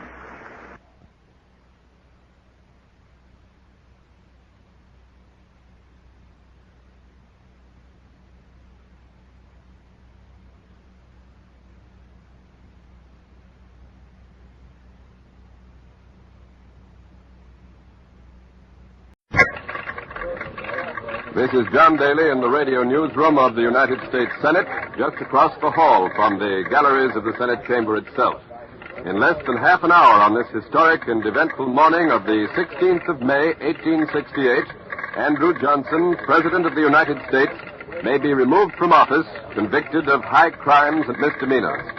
In less than 30 minutes, the people of the United States may have a new president, the Honorable Benjamin Wade, Senator from Ohio and President of the United States Senate. The hour of decision is at hand. At the stroke of noon, Chief Justice Salmon P. Chase will mount the rostrum, reconvene the Senate as a court of impeachment, and each senator in turn will cast his vote. May 16, 1868, Washington, D.C. You are there. Washington. Andrew Johnson, the President of the United States, is impeached. The Senate is preparing to vote for acquittal or conviction. The fate of Andrew Johnson, Chief Magistrate of the world's greatest democracy, is at stake. CBS takes you back to witness the closing minutes of the trial of Andrew Johnson for high crimes and misdemeanors. All things are as they were then, except for one thing. When CBS is there, you are there. You Are There is based on authentic historical fact and quotation. And now, the radio newsroom of the United States Senate and John Daly. The drama of the 19th century is about to enter a new stage. The drama that began with the surrender of Lee at Appomattox, that was heightened by the bullet that ended the life of President Lincoln. And this drama reached its climax when Congress, determined to avenge the devastation and slaughter of the war, turned its anger on President Johnson for advocating Lincoln's policy of a charitable peace based upon his well-remembered words, with malice towards none. Now the final day of this trial without precedent has come, and the voting will begin in a matter of moments. Rumors are flying thick and fast throughout the Capitol. Quincy Howe has spent this busy day circulating among the senators, who, sitting as a jury in accordance with the Constitution, will soon pass judgment on President Andrew Johnson. He has just returned to the newsroom. Quincy, what's the feeling downstairs? Will the president be acquitted or convicted, and how will the balloting go? Right up to this last moment, John, the radical Republican leaders have never doubted they could command the two-thirds vote of the Senate required for conviction. These radical Republicans belong to the extreme wing of their party, as you know. and they're called radical because they want to impose a hard peace on the defeated southern states. But now that the hour of decision draws near, the outcome has suddenly become doubtful. The radical Republicans can count on 35 votes. They need 36, or just one vote more. 7 Republican senators have either announced that they'll vote for acquittal or they've just said nothing. Senators Trumbull, Fessenden, Van Winkle, and Fowler definitely favor acquittal. So does Senator Grimes of Iowa. But Grimes is so ill that he probably won't be able to take his seat this afternoon. The 2 other doubtful senators, the men who hold the fate of President Andrew Johnson in their hands, are Senator Henderson of Missouri and Senator Ross of Kansas. The radical Republicans must get one of those 2 wavering votes in order to oust Johnson and put through their plan to subjugate the South. Neither Henderson nor Ross is on the floor of the Senate chamber right now. I understand they're both in the corridor outside the Senate lounge downstairs. Ken Roberts is down there, too. He's been trying to get them to the microphone, so come in, Ken Roberts. It's absolutely impossible to get near Senators Henderson and Ross right now. They're both surrounded by radical Republican leaders who are alternately begging, pleading, arguing, threatening, cajoling. Perhaps later we can get Henderson or Ross to our microphone, but right now we have Congressman Thaddeus Stevens of Pennsylvania, the man who, above all others, has been behind this move to impeach President Johnson. Congressman Stevens is convalescing from a recent illness, and 2 guards are carrying him in a chair. Mr. Stevens, will the president be convicted? What president? President Johnson, of course. Oh, you mean the man who is now performing the function of president? Of course he'll be convicted. He entered upon that office through the foul door of assassination, and he'll leave it by the back stairs of shame. And if the Senate convicts President Johnson, Senator Wade takes his place... I assure you that'll happen. Well, if it does, would you still insist that only Congress can reconstruct the southern states, or would you allow the new president to set the policy of reconstruction? We'll dig that hole when we get a new shovel. As to the southern states, I recognize no such thing as a southern state. I resent that, sir. The territories to the south forfeited their right to statehood when they voted themselves out of the Union. But, Mr. Stevens, according to the late President Lincoln, the war was fought to prevent the southern states from leaving the Union. The late President Lincoln, to the contrary, the war was not fought to keep the Union. It was fought to rid this nation of a southern aristocracy that fed and bloated itself on the vile institution of human slavery. But slavery has been abolished, Congressman Stevens, and the southern states are asking to be brought back into the Union. They can be brought back, and in time they will. But only when they come back as prodigals, aware of the enormity of their crimes. Only after they have earned the price of admission. What is that price of admission, Congressman? Complete equality for the Negro, including the right to vote. Elimination from public office of all who took arms against our country during the war. Full and unquestioning acceptance by the South of the great principles of the Republican Party. Meaning that they must vote the Republican ticket? Meaning they must vote the Republican ticket. Congressman Stevens, President Johnson's supporters claim that not one scrap of evidence has been presented during the trial that warrants conviction for high crimes and misdemeanors. That's what they say. Well, do you have anything new to say in answer to that? We don't need criminal evidence to warrant conviction. This isn't a criminal proceeding. This is a political action. I repeat, a political action. What we need, we have indisputable evidence of President Johnson's political malefection. Andrew Johnson has brought the high office of President of the United States into contempt, ridicule, and disgrace. That's all. Lift me up. Take me to the Senate chamber. Thank you, Congressman Thaddeus Stevens. The majority leader of the House is being lifted now into his chair and carried into the Senate chamber. Now, here is Senator Benjamin Wade of Ohio, the man who in a matter of moments may be the President of the United States. Senator Wade, how do you think the vote will come out? Will President Johnson be convicted? For the good of the country, I pray so. Senator, if conviction is obtained, what will be the policy of your administration towards the defeated southern states? Well, my administration shall be dedicated to the greater glory of our loyal citizenry and to the elimination, the crushing, the smashing of every last vestige of secession and rebellion that dares to show itself in the conquered lands across the Potomac. Would you vote on the article of impeachment, Senator? You know, of course, that some people feel that because you are in line for the presidency, your vote should be withheld. I feel that I would be laggard in my duty to the people of Ohio if I failed to register their abhorrence of tyranny by forfeiting my own vote on the basis of personal involvement. Of course I shall vote. I shall vote against despotism until the last moment of the last hour of my life. Senator Wade, there's been some talk that the president's supporters might ask for an adjournment at this time due to the serious illness of Senator Grimes. What do you think of that possibility, sir? If God Almighty has stricken a member of this body so that he cannot be here to uphold the dictation of a despot, I thank him for it. And I will take every advantage of it that I can. Well said, then. Well said. Thank you, Senator Wade of Ohio. Get the Henderson. I still can't get Senators Ross or Henderson. I'll keep trying to get them to our microphone, but it can't be done right now. Don Hollenbeck at the other end of the corridor has Senator Reverdy Johnson of Maryland at his microphone. So over to Don Hollenbeck. Senator, please, this side. Thank you. Senator Reverdy Johnson is one of the president's staunchest supporters in the Senate. Senator Johnson, how do you think the vote is going to go today? Will President Andrew Johnson be acquitted? If justice survives, he will be exonerated. He must be. He's guiltless. In your opinion, then, the charges against the president have not been proved? Why, of course not. The impeachment articles sent up by the House of Representatives are built upon an alleged refusal of the president to enforce a law. You refer, of course, to the Tenure of Office Act? Yes, sir, I do. This act was passed to prevent the president from removing from office any federal officer who was in sympathy with the radical Republicans in Congress. Well, in your opinion, Senator Johnson, didn't the president defy the law when he removed the Secretary of War from his cabinet, Mr. Stanton? Oh, no, sir, no. This was not a defiance by the president. He was merely attempting to test the constitutionality of the Tenure of Office Act in the courts. And in so doing, he deliberately walked into the trap set for him by his political enemies. He knew that this was precisely what the radical Republicans were waiting for. He knew that those wolves were drooling, the hyenas howling. But Andy Johnson was never the man to draw back from a fight. No, sir. Not Andy Johnson. Senator, if President Lincoln were alive today, do you think the radical Republicans would have dared impeach him? Why, certainly. This would have happened to Lincoln as it's now happening to Andrew Johnson. It's inevitable.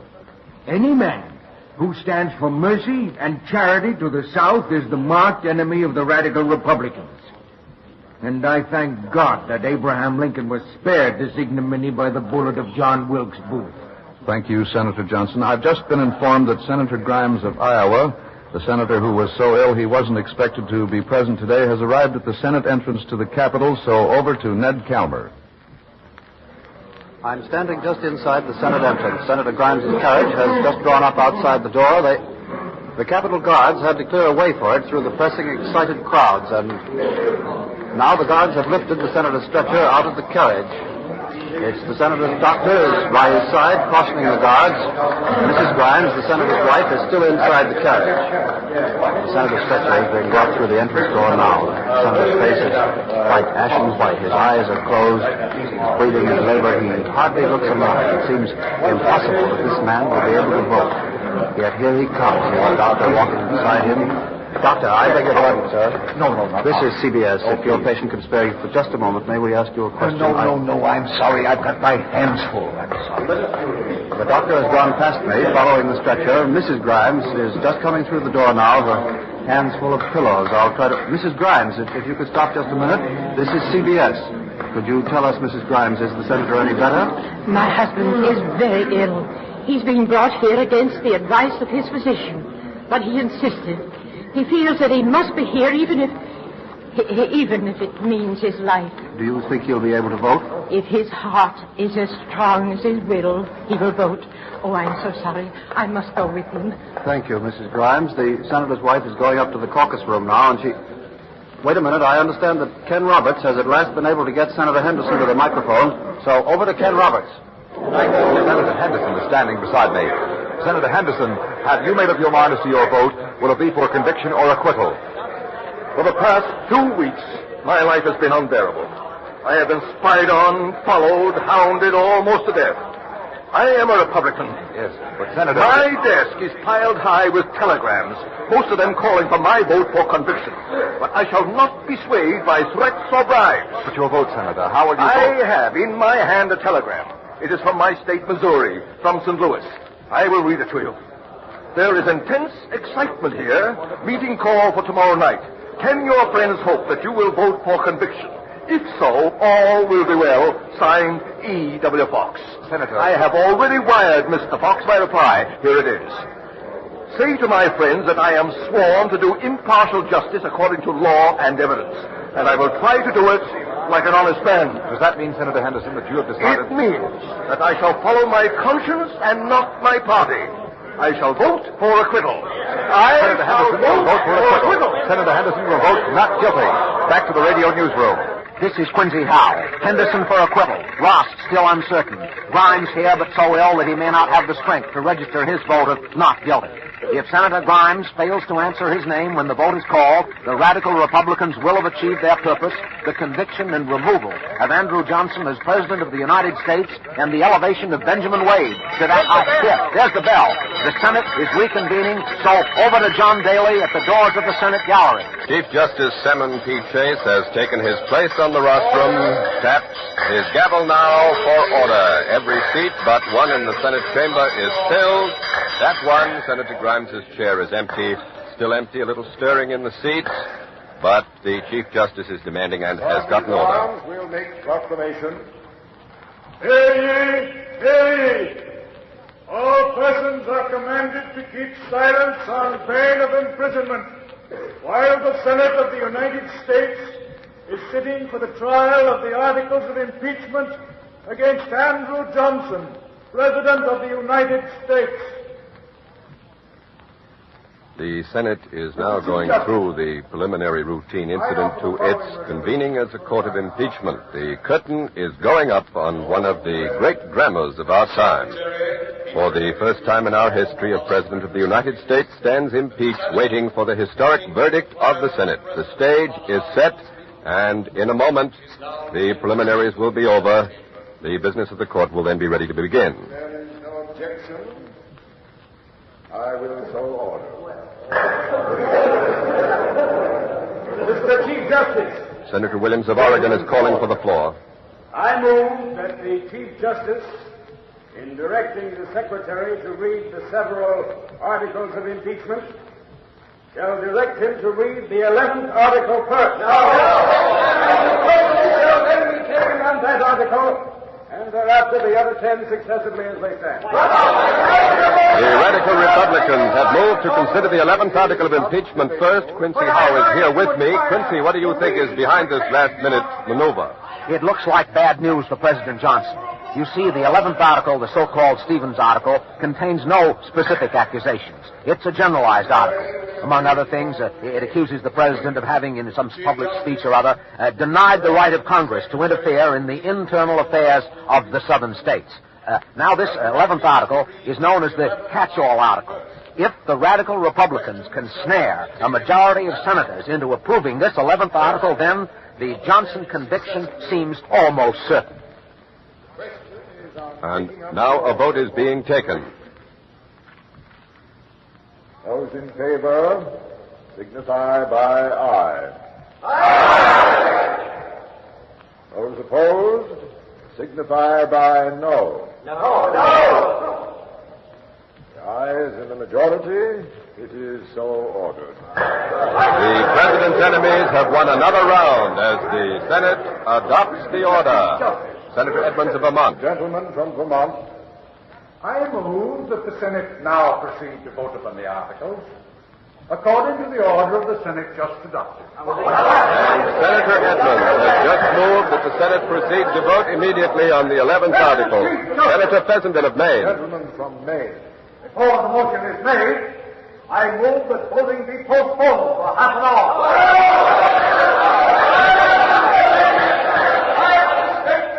Why I make this motion? The gentleman from Iowa, Mr. Grimes, is not in the chamber. I saw the gentleman last night, and he told me that he should certainly be here this morning. It was his intention. The honorable member permit me to interrupt him for a moment. Johnson of Maryland. He's here.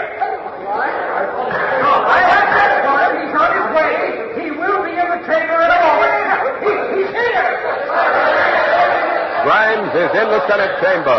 Senator Grimes is here. One of the rare victories for President Johnson, for his vote will surely be for acquittal. Two of the Capitol Guards are carrying him to his feet on a stretcher. He seems to be unconscious. I don't see how Senator Grimes can vote. It looks impossible. Now back to the Chief Justice. The question is now the motion submitted by the senator from Vermont. The motion will be read. That the Senate now proceed to vote upon the articles according to the rules of the Senate. Is that an objection? It is so ordered. Before we proceed to the vote, by direction of the Senate, the Chief Justice admonishes the citizens and strangers in the galleries that absolute silence and perfect order are required. It will be a matter of unfeigned regret if any violation of the order of the Senate should necessitate the execution of its further order that the persons guilty of disturbance be immediately arrested. Senators, in conformity with the order of the Senate, the Chair will now proceed to take the vote on the 11th article as directed by rule. The Secretary will read the 11th article. Article 11, that said Andrew Johnson, President of the United States, unmindful of the high duties of his office and of his oath of office, and in disregard of the Constitution and laws of the United States, did heretofore, to wit, on the 18th day of August, The clerk continues to read the familiar 11th article of impeachment, accusing the President of high crimes and misdemeanors. The crucial decision will come soon, and the scene below is one of somber tension. The senators listen to the monotonous voice of the clerk as it drones on. The face of Senator Ross of Kansas is impassive, not a muscle moves. He just sits in his chair, staring forward, eyes unblinking, almost with the look of a man in an hypnotic state. What his thoughts may be, how his vote will be cast, is still the big question. The presidency of the United States may rest upon the vote that will be cast by this small, unassuming man from Kansas. Around the chamber are the other actors in this great drama. Sitting at the manager's table is Thaddeus Stevens, the congressman from Pennsylvania, majority leader of the House, and perhaps the bitterest enemy of President Johnson in this chamber today. No one will argue his claim to the title of Father of Impeachment. Across the chamber from Stevens, in the front row, is Charles Sumner, the senator from Massachusetts and the most powerful of the Senate radical Republicans. Behind Sumner, a few seats to his right, is Benjamin Wade, the senator from Ohio, the man who, within a matter of minutes, may become President of the United States. Wade is nervously twirling a gold penknife from his watch chain, and he, too, is watching Ross. Well, he's still expressionless, still motionless. He's still a sphinx, an imponderable and unknown. And now the clerk is just about to finish reading the 11th article. This is the hour, and remember, 36 votes will convict, 19 votes will acquit. Whereby the said Andrew Johnson, President of the United States, did then, to wit, on the 21st day of February, A.D. 1868, at the city of Washington, commit and was guilty of a high crime and misdemeanor in office.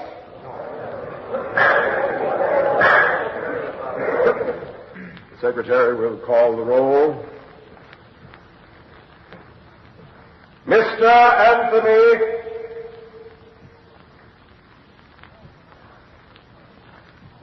Mr. Senator Anthony, how say you? Is the respondent, Andrew Johnson, President of the United States, guilty or not guilty of a high misdemeanor as charged in this article? Guilty. Fired. Not guilty. Buckley. Not guilty. Cameron. Guilty. Cattell. Guilty. Chandler. Guilty. Cole. Guilty. The voting is as expected. No surprises yet. Conklin. Guilty.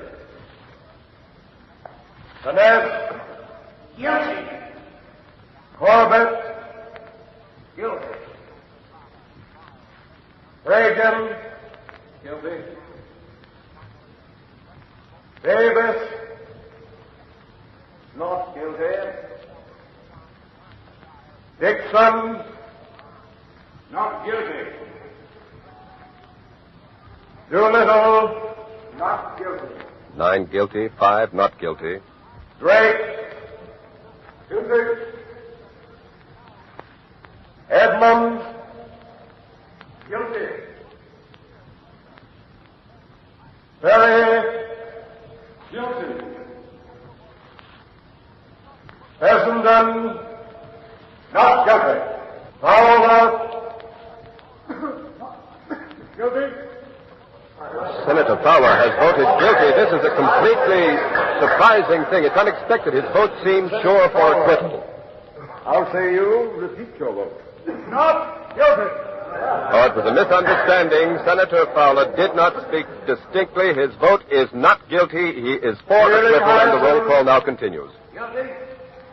Senator Grimes is next. Here's one of the crucial votes that makes it fail. The senator need not rise if he is unable. Chief Justice Chase has given Senator Grimes permission to vote from his seat, but Grimes is getting up. He is struggling to his feet, refuses to vote seated. He's up now, standing, holding onto his desk for support. Not guilty.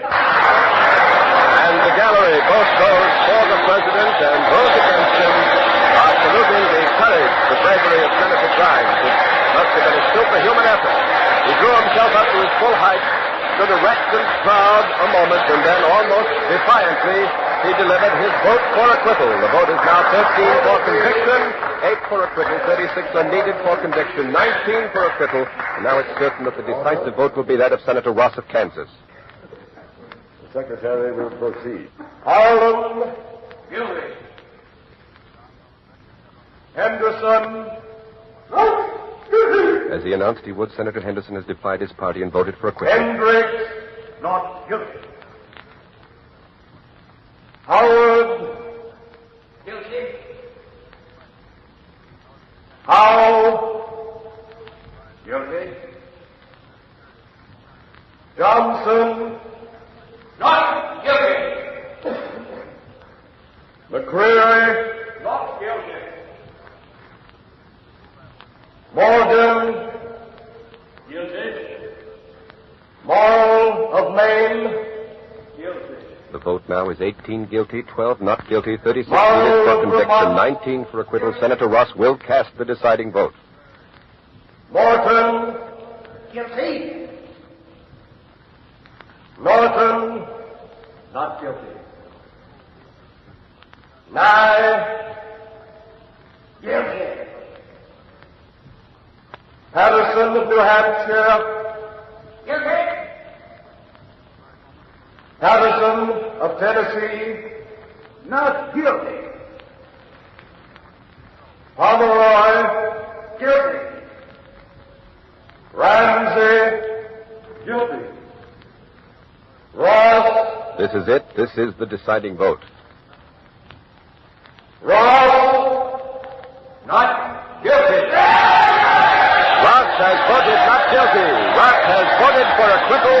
President Johnson is acquitted, for the vote on the first 10 articles will now be a mere formality. The impeachment failed, and the president is saved. The radical Republicans have lost. The man who followed Lincoln is still able to fight for Lincoln's dreams and policies. Andrew Johnson is exonerated, and the policies of Abraham Lincoln are... May 16, 1868. President Andrew Johnson is acquitted, and the first and only impeachment of a president of the United States fails.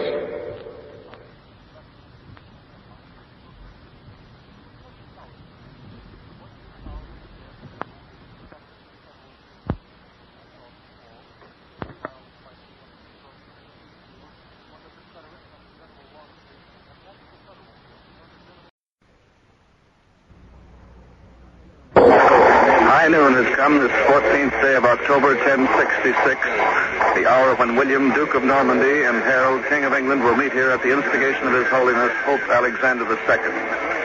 We still don't know whether this meeting is a sign that William and Harold have agreed on a peaceful settlement of their dispute. Harold, the Earl of Wessex, holds the English throne. William claims it. This was to have been the day of decision by arms, but the Pope's emissary, Bishop Lanfranc, arrived in the Norman camp, and soon thereafter this meeting between Harold and William was arranged. Since then, there has been no statement from either the Duke of Normandy or from the Pope's emissary which told the full story behind this dramatic last-minute conference. October 14, 1066, Hastings, England. You are there. William of Normandy and his French army face Harold of Wessex and his English host. CBS takes you back 883 years to the meeting that decided which of these two nobles would become the undisputed King of England. All things are as they were then, except for one thing. When CBS is there, you are there. You Are There, produced and directed by Robert Louis Cheon, is based on authentic historical facts and quotations. And now... A news camp at Hastings Hill, England, and Don has produced, if any, which would induce King Harold to discuss a peaceful settlement. Reports from the English lines time and again have quoted the Earl of Wessex as saying he has nothing to discuss. And he has been further quoted as saying if William wants the throne of England, he'll have to fight for it. And that's precisely what William had planned to do today until the unexpected arrival of the Pope's emissary. John Daly is at the scene of the rendezvous in neutral territory on Hastings Hill, and he reports now that William is arriving, so come in, John Daly. The Duke of Normandy has left his lines at the bottom of Hastings Hill and is coming up to this rendezvous, located midway up the hill between the two armies. King Harold at the crest and the Duke of Normandy's men down there at the foot. The Duke is mounted on a pure white charger, and his official retinue apparently is coming with him. Bishop Lanfranc, the Pope's emissary, rides at William's right. I can also recognize William Fitz-Ober, the Duke's chief steward. And there's Count Alain of Targon, the leader of the Breton contingent in the Norman army.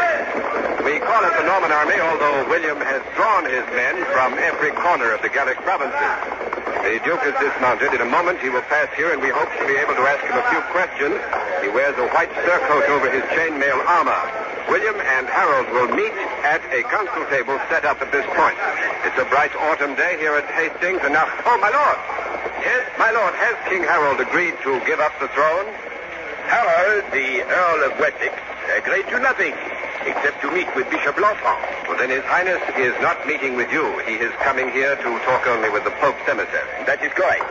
I, too, am here only at the Holy Father's behest. But has there been no basis agreed upon in advance for this meeting, sir? None whatever. The Earl of Essex and I have agreed to meet solely for the purpose of hearing a message from His Holiness. And do you know what that message contains, sir? I do not. Well, suppose the Pope urges that you and King Harold divide England between you. Will you agree to that? Absolutely not. I am the rightful King of England. All Christendom knows that King Edward, who has just died, God rest his soul, was my cousin. We are the same blood. Before Edward died, he promised that I would inherit his throne. But, my lord, Harold claims that King Edward promised him the throne. If that be true, and I doubt it, my royal cousin was promising something he had no right to bestow. Harold is not of royal blood. His father's father was a swineherd. But if I may, my lord, was not Harold elected king by the English Council of Lords and Prelates? Elected? Oh, quelle idée. How can you elect a king? Kings are divinely appointed to rule, not elected. Then is it true that no matter what the Pope may say, you still intend to be king? Let us say that before this day is out, I shall be King of England or dead. Thank you, my lord. And now I'm going to try to ask the Pope's emissary, Bishop Lanfranc, a question. My Lord Bishop, will you tell us, sir, please, what message you have brought from the Holy Father in Rome? Not now, my son. Later. Are you going to propose a division of England between Harold and William? All in good time. Later, my son. There is a rumor, my Lord Bishop, that His Holiness favors the Duke of Normandy in this dispute. Is that true? The Holy Father does not favor one of his children over the other. Then why has the Pope intervened? The Holy Father, ever mindful of the welfare of his children, desires that the succession to the throne of England be decided without the useless shedding of innocent blood. Thank you, my Lord Bishop. The Bishop Lanfroy has joined the Duke of Normandy at the conference table. They seem impatient. William has risen. He's pacing the ground near the table, talking to his officers. It's now 5 minutes past the agreed time. The tension here is great. One can't help wondering what the feeling is down there at the foot of the hill among the men of William's army. There are 8,000 fighting men down there ready for battle. Approximately 5,000 of them are barons and knights, the remaining 3,000 mostly free men. And Ken Roberts is down there among them, so we switch you now to Ken Roberts. Out of all this French-speaking host, I've been able to find a few who speak English. So suppose we ask them how they feel about this peace conference. First, here is the Chevalier Hugh de France, a Norman knight. Is that correct, sir? Oui, monsieur. I am from Normandy. I see. And will you tell us how it happens that you speak English? Fighting men learn many languages, monsieur. My third is for hire. You mean that you're a mercenary? Call it what you may, monsieur. Is one of the oldest professions, no? Is what you might call the trade of second sons. Why do you say that, sir? Because in our branch, where I come from, my elder brother Roland, by the right of, comment dit-on, oui, primogéniture. Primogeniture, you mean? Primogeniture, oui. By that right, my brother inherits all my father's castles and lands. So, what is left for a poor second son to do but to wander up and down everywhere? Fighting a little here, a little there. That's how I make my living. And that is why you come to England? Oui, monsieur. I hope that this will be my last employment. I want land and retainers to work the land. The Duke of Normandy has promised me plenty of boats here in England, and for that I fight for him. Well, it appears, however, Chevalier d'Arlange, that you may not fight today. If the conference results in peace, you will Peace or war, it does not matter. So long as William becomes king and pays me my land. Personally, I think this English Earl of Wessex is frightened and means to bargain. Bon. Third, if he does not bargain, also bon. We fight. To me, it does not matter, so long as I get my land. Thank you, sir. And now, here's a man from the province of Anjou, a freeman, a foot soldier. His name is Raoul de Marnac. He wears a leather jerkin over a quilted shirt, and he's armed with a sword and dagger. Have you also been promised land in return for your services to Marnac? No.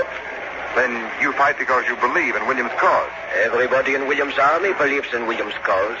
I see. You volunteered. No. Then why are you here? I am here because I am a retainer of the Comte d'Anjou. My lord is a liegeman of the Duke of Normandy. The Duke of Normandy brought my lord, and my lord brought me. I am giving him the military service I owe him. Well, I thought the customary term of service due a lord from his free man is 40 days a year. That is true. You've been away from home almost 3 months. That is also true. You must be very anxious to return to Anjou. How would you feel, monsieur, if you had a wife and children at home and no land? Nothing to gain here on this island but death? I understand. Thank you, de Marnac. I hope you get home to your wife and children. Merci. I hope so, too. Well, I've just received word that King Harold has not reached the rendezvous yet, but my colleague, Don Hollenbeck, at the news camp behind William's line, has been granted permission to interview an English prisoner who was captured recently. And so over to Don Hollenbeck. This prisoner is Swain of Kent. He's a member of that famous body of Harold's troops known as the Housecarls. The Housecarls are picked soldiers. Harold's palace guards, they're the elite of his army. I'm told it took 6 Normans to overcome Sir Swain, and I can well believe that. He's nearly 7 feet tall. He must weigh 300 pounds, all of it apparently muscle. He's wearing a steel helmet and a leather jacket armed with steel discs. Sir Swain, you don't seem a bit upset by the fact that you've been taken prisoner. The scoundrels caught me by surprise.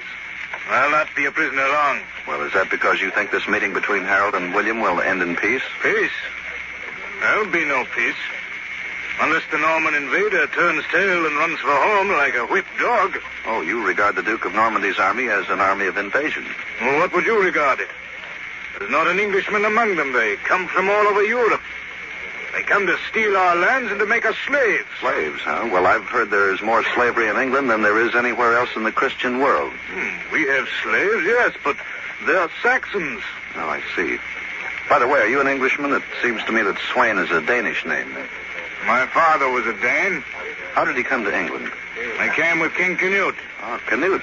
Wasn't Canute the leader of a Danish army of invasion that plundered England? Yes, but that And didn't King Canute drive out Ethelred, the Saxon king of England, and put himself on the throne? That all happened 50 years ago. Now the Danes who came here are English. This is our home. Well, apparently the English earls of Northumbria and Mercia don't agree with you. They've refused to acknowledge Harold as their sovereign. They point out that he himself is the son of a Danish woman. And Yes, I know. Just a minute. Here's the report of activity up at the top of Hastings Hill, so back to John Daly. Harold and his men are riding down now to this meeting place. He has only 4 knights with him, enormously tall and powerful men. They must be housecarls, like the prisoner Don Hollenbeck was just talking to. Each knight is carrying a battle axe, and they're by far the biggest battle axes I've ever seen. The blades must measure, at least 16 inches across. Harold himself is in armor. This will be the first time that the Earl of Wessex, King Harold, the Duke of Normandy have come face to face since 2 years ago when Harold was a guest in William's court. Harold, as you remember, had been shipwrecked on the French coast, and as is the custom with strangers shipwrecked on a foreign shore, he was held for ransom by one of William's noblemen. He'd probably have been put to death if the Duke of Normandy had not personally intervened and invited him to the Norman court. There, Harold and William became fast friends, and Harold, before departing for England, even took an oath that he would support William's claim to the throne of England when the question of a successor to the then reigning King Edward should arise. Harold has arrived, dismounted. He kneels before Bishop Lanfranc and kisses the ring on his finger. The bishop bids him rise, and Harold has now seated himself at the council table opposite the Duke of Normandy. The 2 men, once friends, now bitter enemies, are staring at each other. Neither has uttered a word. Bishop Lanfranc speaks. I bring thee greetings from His Holiness Pope Alexander. His Holiness instructed the court of cardinals in Rome to investigate the merits of the rival claims to the English throne. It is the judgment of His Holiness, of the Supreme Pontiff, of Christ's Vicar upon earth, that the rightful and lawful successor to the throne of England is William, Duke of Normandy. I protest, my Lord Bishop. Neither I nor my liegemen were represented at the court of cardinals. But, my son, you were invited, and you did not choose to come or to send ambassadors. Aye, verily. What jurisdiction has the court of cardinals in Rome over the temporal affairs of my realm in England? Softly. Do you dare challenge the authority of the Supreme Pontiff? On what basis? On what basis, I ask, did the cardinals make their findings? On the basis of William's blood relationship to the late King Edward. You yourself did recognize this relationship and its inevitable fruits of rightful succession. Not true! Not true! Witnesses, my son, unimpeachable witnesses, did testify that on the 8th day of May in the year of our Lord 1064, at the court of William, you swore an oath to support in all ways his claim to the throne of England when that throne should become vacant. Yes, I swore the oath, but I swore it under duress, and it is therefore not binding. And I refused to swear fealty to William, he would have had me murdered. You lie! You took the oath of your own free will, out of gratitude because I saved your life. Gratitude? To you? All Christendom knows you for a poisoner. You dare call me a poisoner? You who could not even wait until Edward was cold in his grave before you seized his town and thrust it upon your head in guilty hate. I will elect you, child. I elect you. Out of your hands. And then listen to me. Harold, Earl of Wessex, I read you this message from His Holiness. I, Pope Alexander II, do hereby call upon Harold, Earl of Wessex, to relinquish the throne which he has taken unlawfully. I further call upon Harold, Earl of Wessex, to disband his army and submit to William, Duke of Normandy. Should the said Harold, Earl of Wessex, refuse to do so, we will place a sentence of greater excommunication upon him. My Lord Bishop, I am a humble and obedient vassal of the Holy Father in all matters but this. Consider carefully, my son. As an excommunicant, you will be denied the spiritual rights and comforts of the church, internment in consecrated ground, the civil right to make wills and to sue in the court. You will be shunned by servants, friends, and family. You will be an outcast, and the faithful shall call you Antichrist. Call me what you will. I am King of England, and King I will remain. Harold has turned his back on the conference. He is walking away, defying Rome, defying excommunication, and the... That's William who cried out, "Wait, Harold, wait." King Harold has turned, and now William is speaking. Listen to my offer. Surrender the crown of England. In return, you may keep the earldom of Wessex. In addition, you shall have all the lands beyond the Humber River. You shall be the greatest earl in my realm. You shall stand at the foot of my throne by my right hand. We shall be brothers in arms. I make this offer to you because of our former friendship. Keep your friendship, and I will keep my throne. Then let us at least avoid a bloody battle in which thousands of my liegemen and yours will die. I challenge you to single combat. The victor will be king. Single combat? Have you no faith in the valor of your army? Did you bring your host from France to challenge me to single combat? My throne is there, at the crest of Hastings Hill, defended by my valiant men. If you would sit upon that throne, climb the hill and conquer, if you can. The peace conference has failed. William and Harold and their knights are going to return to their lines and the sword. The sword alone will now decide who is to be the King of England. The battle will be fought here. Just when, it's impossible to say. It may even break and flow over this field at any moment. Robert, down among William's men, is now in the best position to follow this fast-developing action, so go ahead, Robert. The Duke of Normandy is coming up to his line. His trumpets are sounding attention. It's hardly necessary, because every baron, knight, and foot soldier is anxiously waiting to learn what William will do now that the peace conference has failed. The Duke of Normandy is reined up in front of his men. He raises his hand. William is speaking. L'ennemi a refusé nos conditions généreuses. Il a testé le Saint-Père à Rome. Il incarne l'Antéchrist.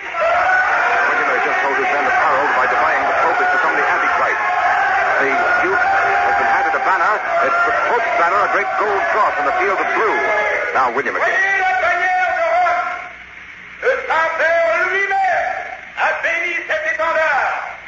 Notre beau destin. William has just said that the Pope himself has blessed his banner. Nous ne compte à s'éloigner du péril, car j'ai donné l'ordre à la flotte de reprendre la mer. William just announced that he has ordered the Norman fleet to sea. There is no possibility of return to France. Baron, chevalier, en bataille, en avant, à la victoire!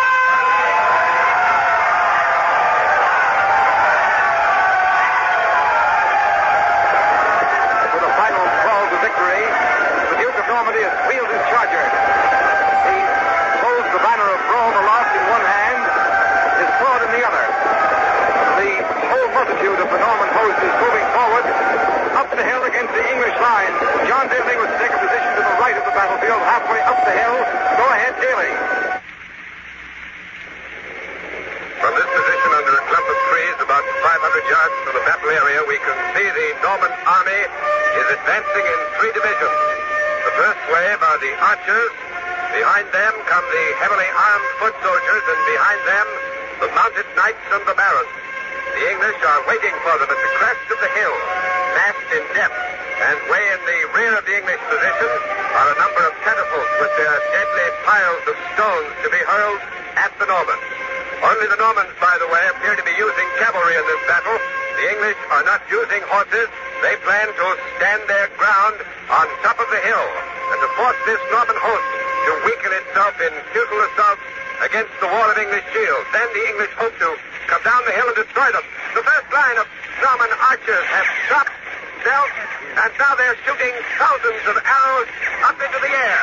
You can perhaps hear the sharp, shrill clanging of their bowstrings as they pour arrows into the English. Their arrows are arched high into the air. They drop almost vertically among the English housecarls up there on top of the hill. And those arrows are having their desired and planned effect.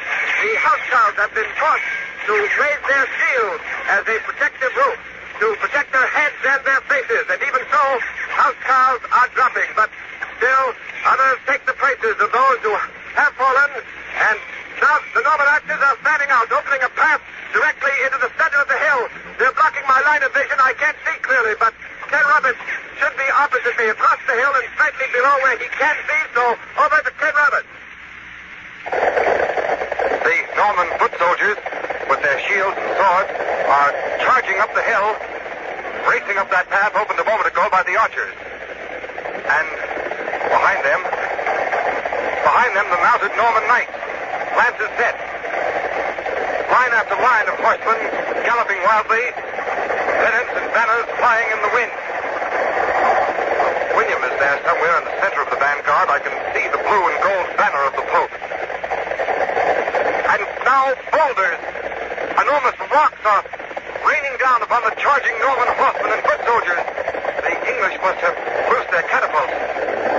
They're taking a heavy toll of the Normans. But the charge, the magnificent charge of William's men up the hill continues. In a moment, the two great forces will collide. Go ahead, John Daly. The two armies have collided, have crashed head on. Norman horsemen are knifing their way into the first line of housecarls, and the English, stunned by the shock of the blow, are falling under the lances and under the horses' hoofs.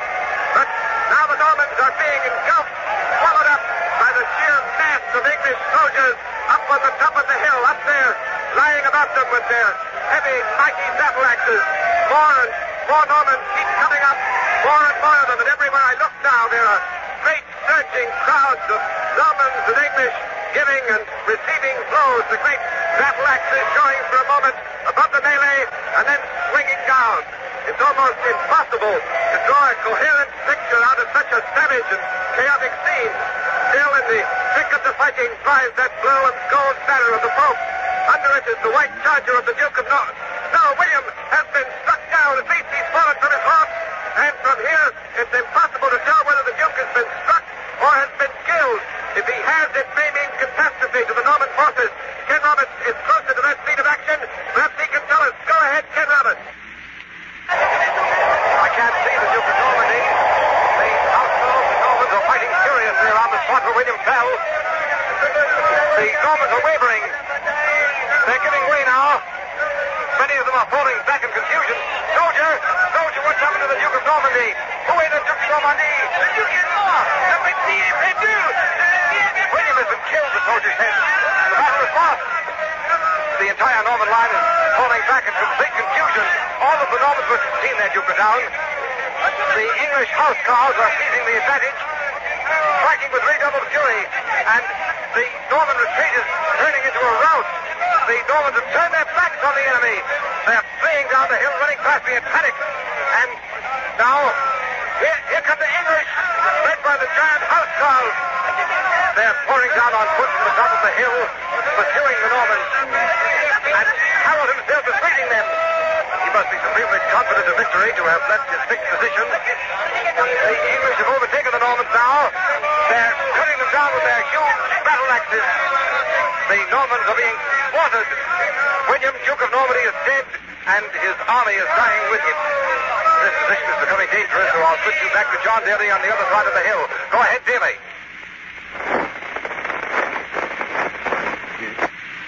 We'll try it here. This is Don Hollenbeck at the news camp behind the Norman lines. Go ahead, John Daly. Come in, John Daly. It's entirely possible the English may have swept over John Daly's position, too. As you heard Ken Roberts report, William, Duke of Normandy, has been killed. The Normans are in full flight. The entire news camp here is breaking up. The Normans seem to be hopelessly trapped. Before the battle began, William ordered the Norman fleet out to sea, so there's no possibility of escape in that direction. Unless the Normans can perform a miracle, reform their lines, it's possible every last man of them will be killed or captured, and there's doubt here whether any prisoners will actually be taken. Harold had sworn to be merciless. The best any prisoner can hope for is slavery. Just a minute. We've established contact with John Daly. He's ready to report again, so go ahead, John Daly. William is alive. alive. The Duke of Normandy is alive. From this new position at the foot of Hastings Hill, we can see the Norman leader riding a new horse. A short while ago, at the very height of the Norman panic, he reappeared suddenly, rode widely into the confused and fleeing Normans, tore off his helmet, and cried out, "I am alive! I am alive!" And then he rallied his men, formed his lines again, stemmed, held, and turned the English tide of conquest. The English, out of their fixed positions at the top of the hill on foot, have suddenly found themselves at the mercy of the resurgent Normans. I'm going to try to get up there to the center of the fighting. Meanwhile, I'm told that Ken Roberts can report again from the other side of the hill. Go ahead, Roberts. The Norman knights are surrounding the English. The English, on foot, are helpless against the charging, rearing cavalry of William. They're trapped. The English are trapped. The French are herding them into a dense, disorganized mass, striking them down. Harold has fallen. His horse has been struck from under him, and his housecarls are losing heart. Their resistance is weakening. Some of them are throwing away their arms, and the Normans are pressing the advantage. The fall of King Harold and the faltering of the housecarls is having its effect on the mass of English soldiers. They are beginning to run away now in all directions. The last signs of organized English resistance is disappearing. Only a few housecarls are still fighting around the flag of their fallen commander. But now they too are being cut down one by one, and the Normans are reaching for the English banner. It's down. The banner is down. And John Daly is moved to the center of the fighting, so go ahead, Daly. William's blue and gold banner has just been lifted over the very spot where Harold fell. The Earl of Wessex is dead, killed by a Norman arrow, and that is definite. Here is the Duke of Normandy himself. Here is William. This is a glorious moment for you, sire. You snatched victory from the very jaws of defeat. Defeat never. He too was never in danger. But the retreat, sire, your flight from the top of the hill. A stratagem, sir, a maneuver. Planned in advance to flush the English from their roost, and flush them indeed. The fact that I was shot from my horse only helped to fool the English. Thank you, your highness. But il vous travaille. Le comte d'Angleterre nous appartient. Un droit de conquête. William has congratulated his men, and they're now hailing him, calling him William the Conqueror. And conqueror he is today. The Duke of Normandy is the new King of England by right of conquest. Nothing stands now between him and the throne and the crown. October 14, 1066. William the Conqueror wins the Battle of Hastings, and the Middle Ages begin. You have been listening to the Battle of Hastings, another broadcast in the series You Are There, produced and directed by Robert Louis Cheon. The Battle of Hastings was written by Michael Sklar and Mr. Cheon. Guy Sorrell played William of Normandy. Dot Cotsworth was Harold of Wessex. And the cast included William Podmore, Oliver Cliff, John Merlin, Peter Hobbs, Alfred de la Fuente, and others. Next week. April 7, 1498, Florence, Italy. The plot to kill Savonarola. You are there. CBS's 10 great shows on Sunday nights are built around outstanding talent in show business.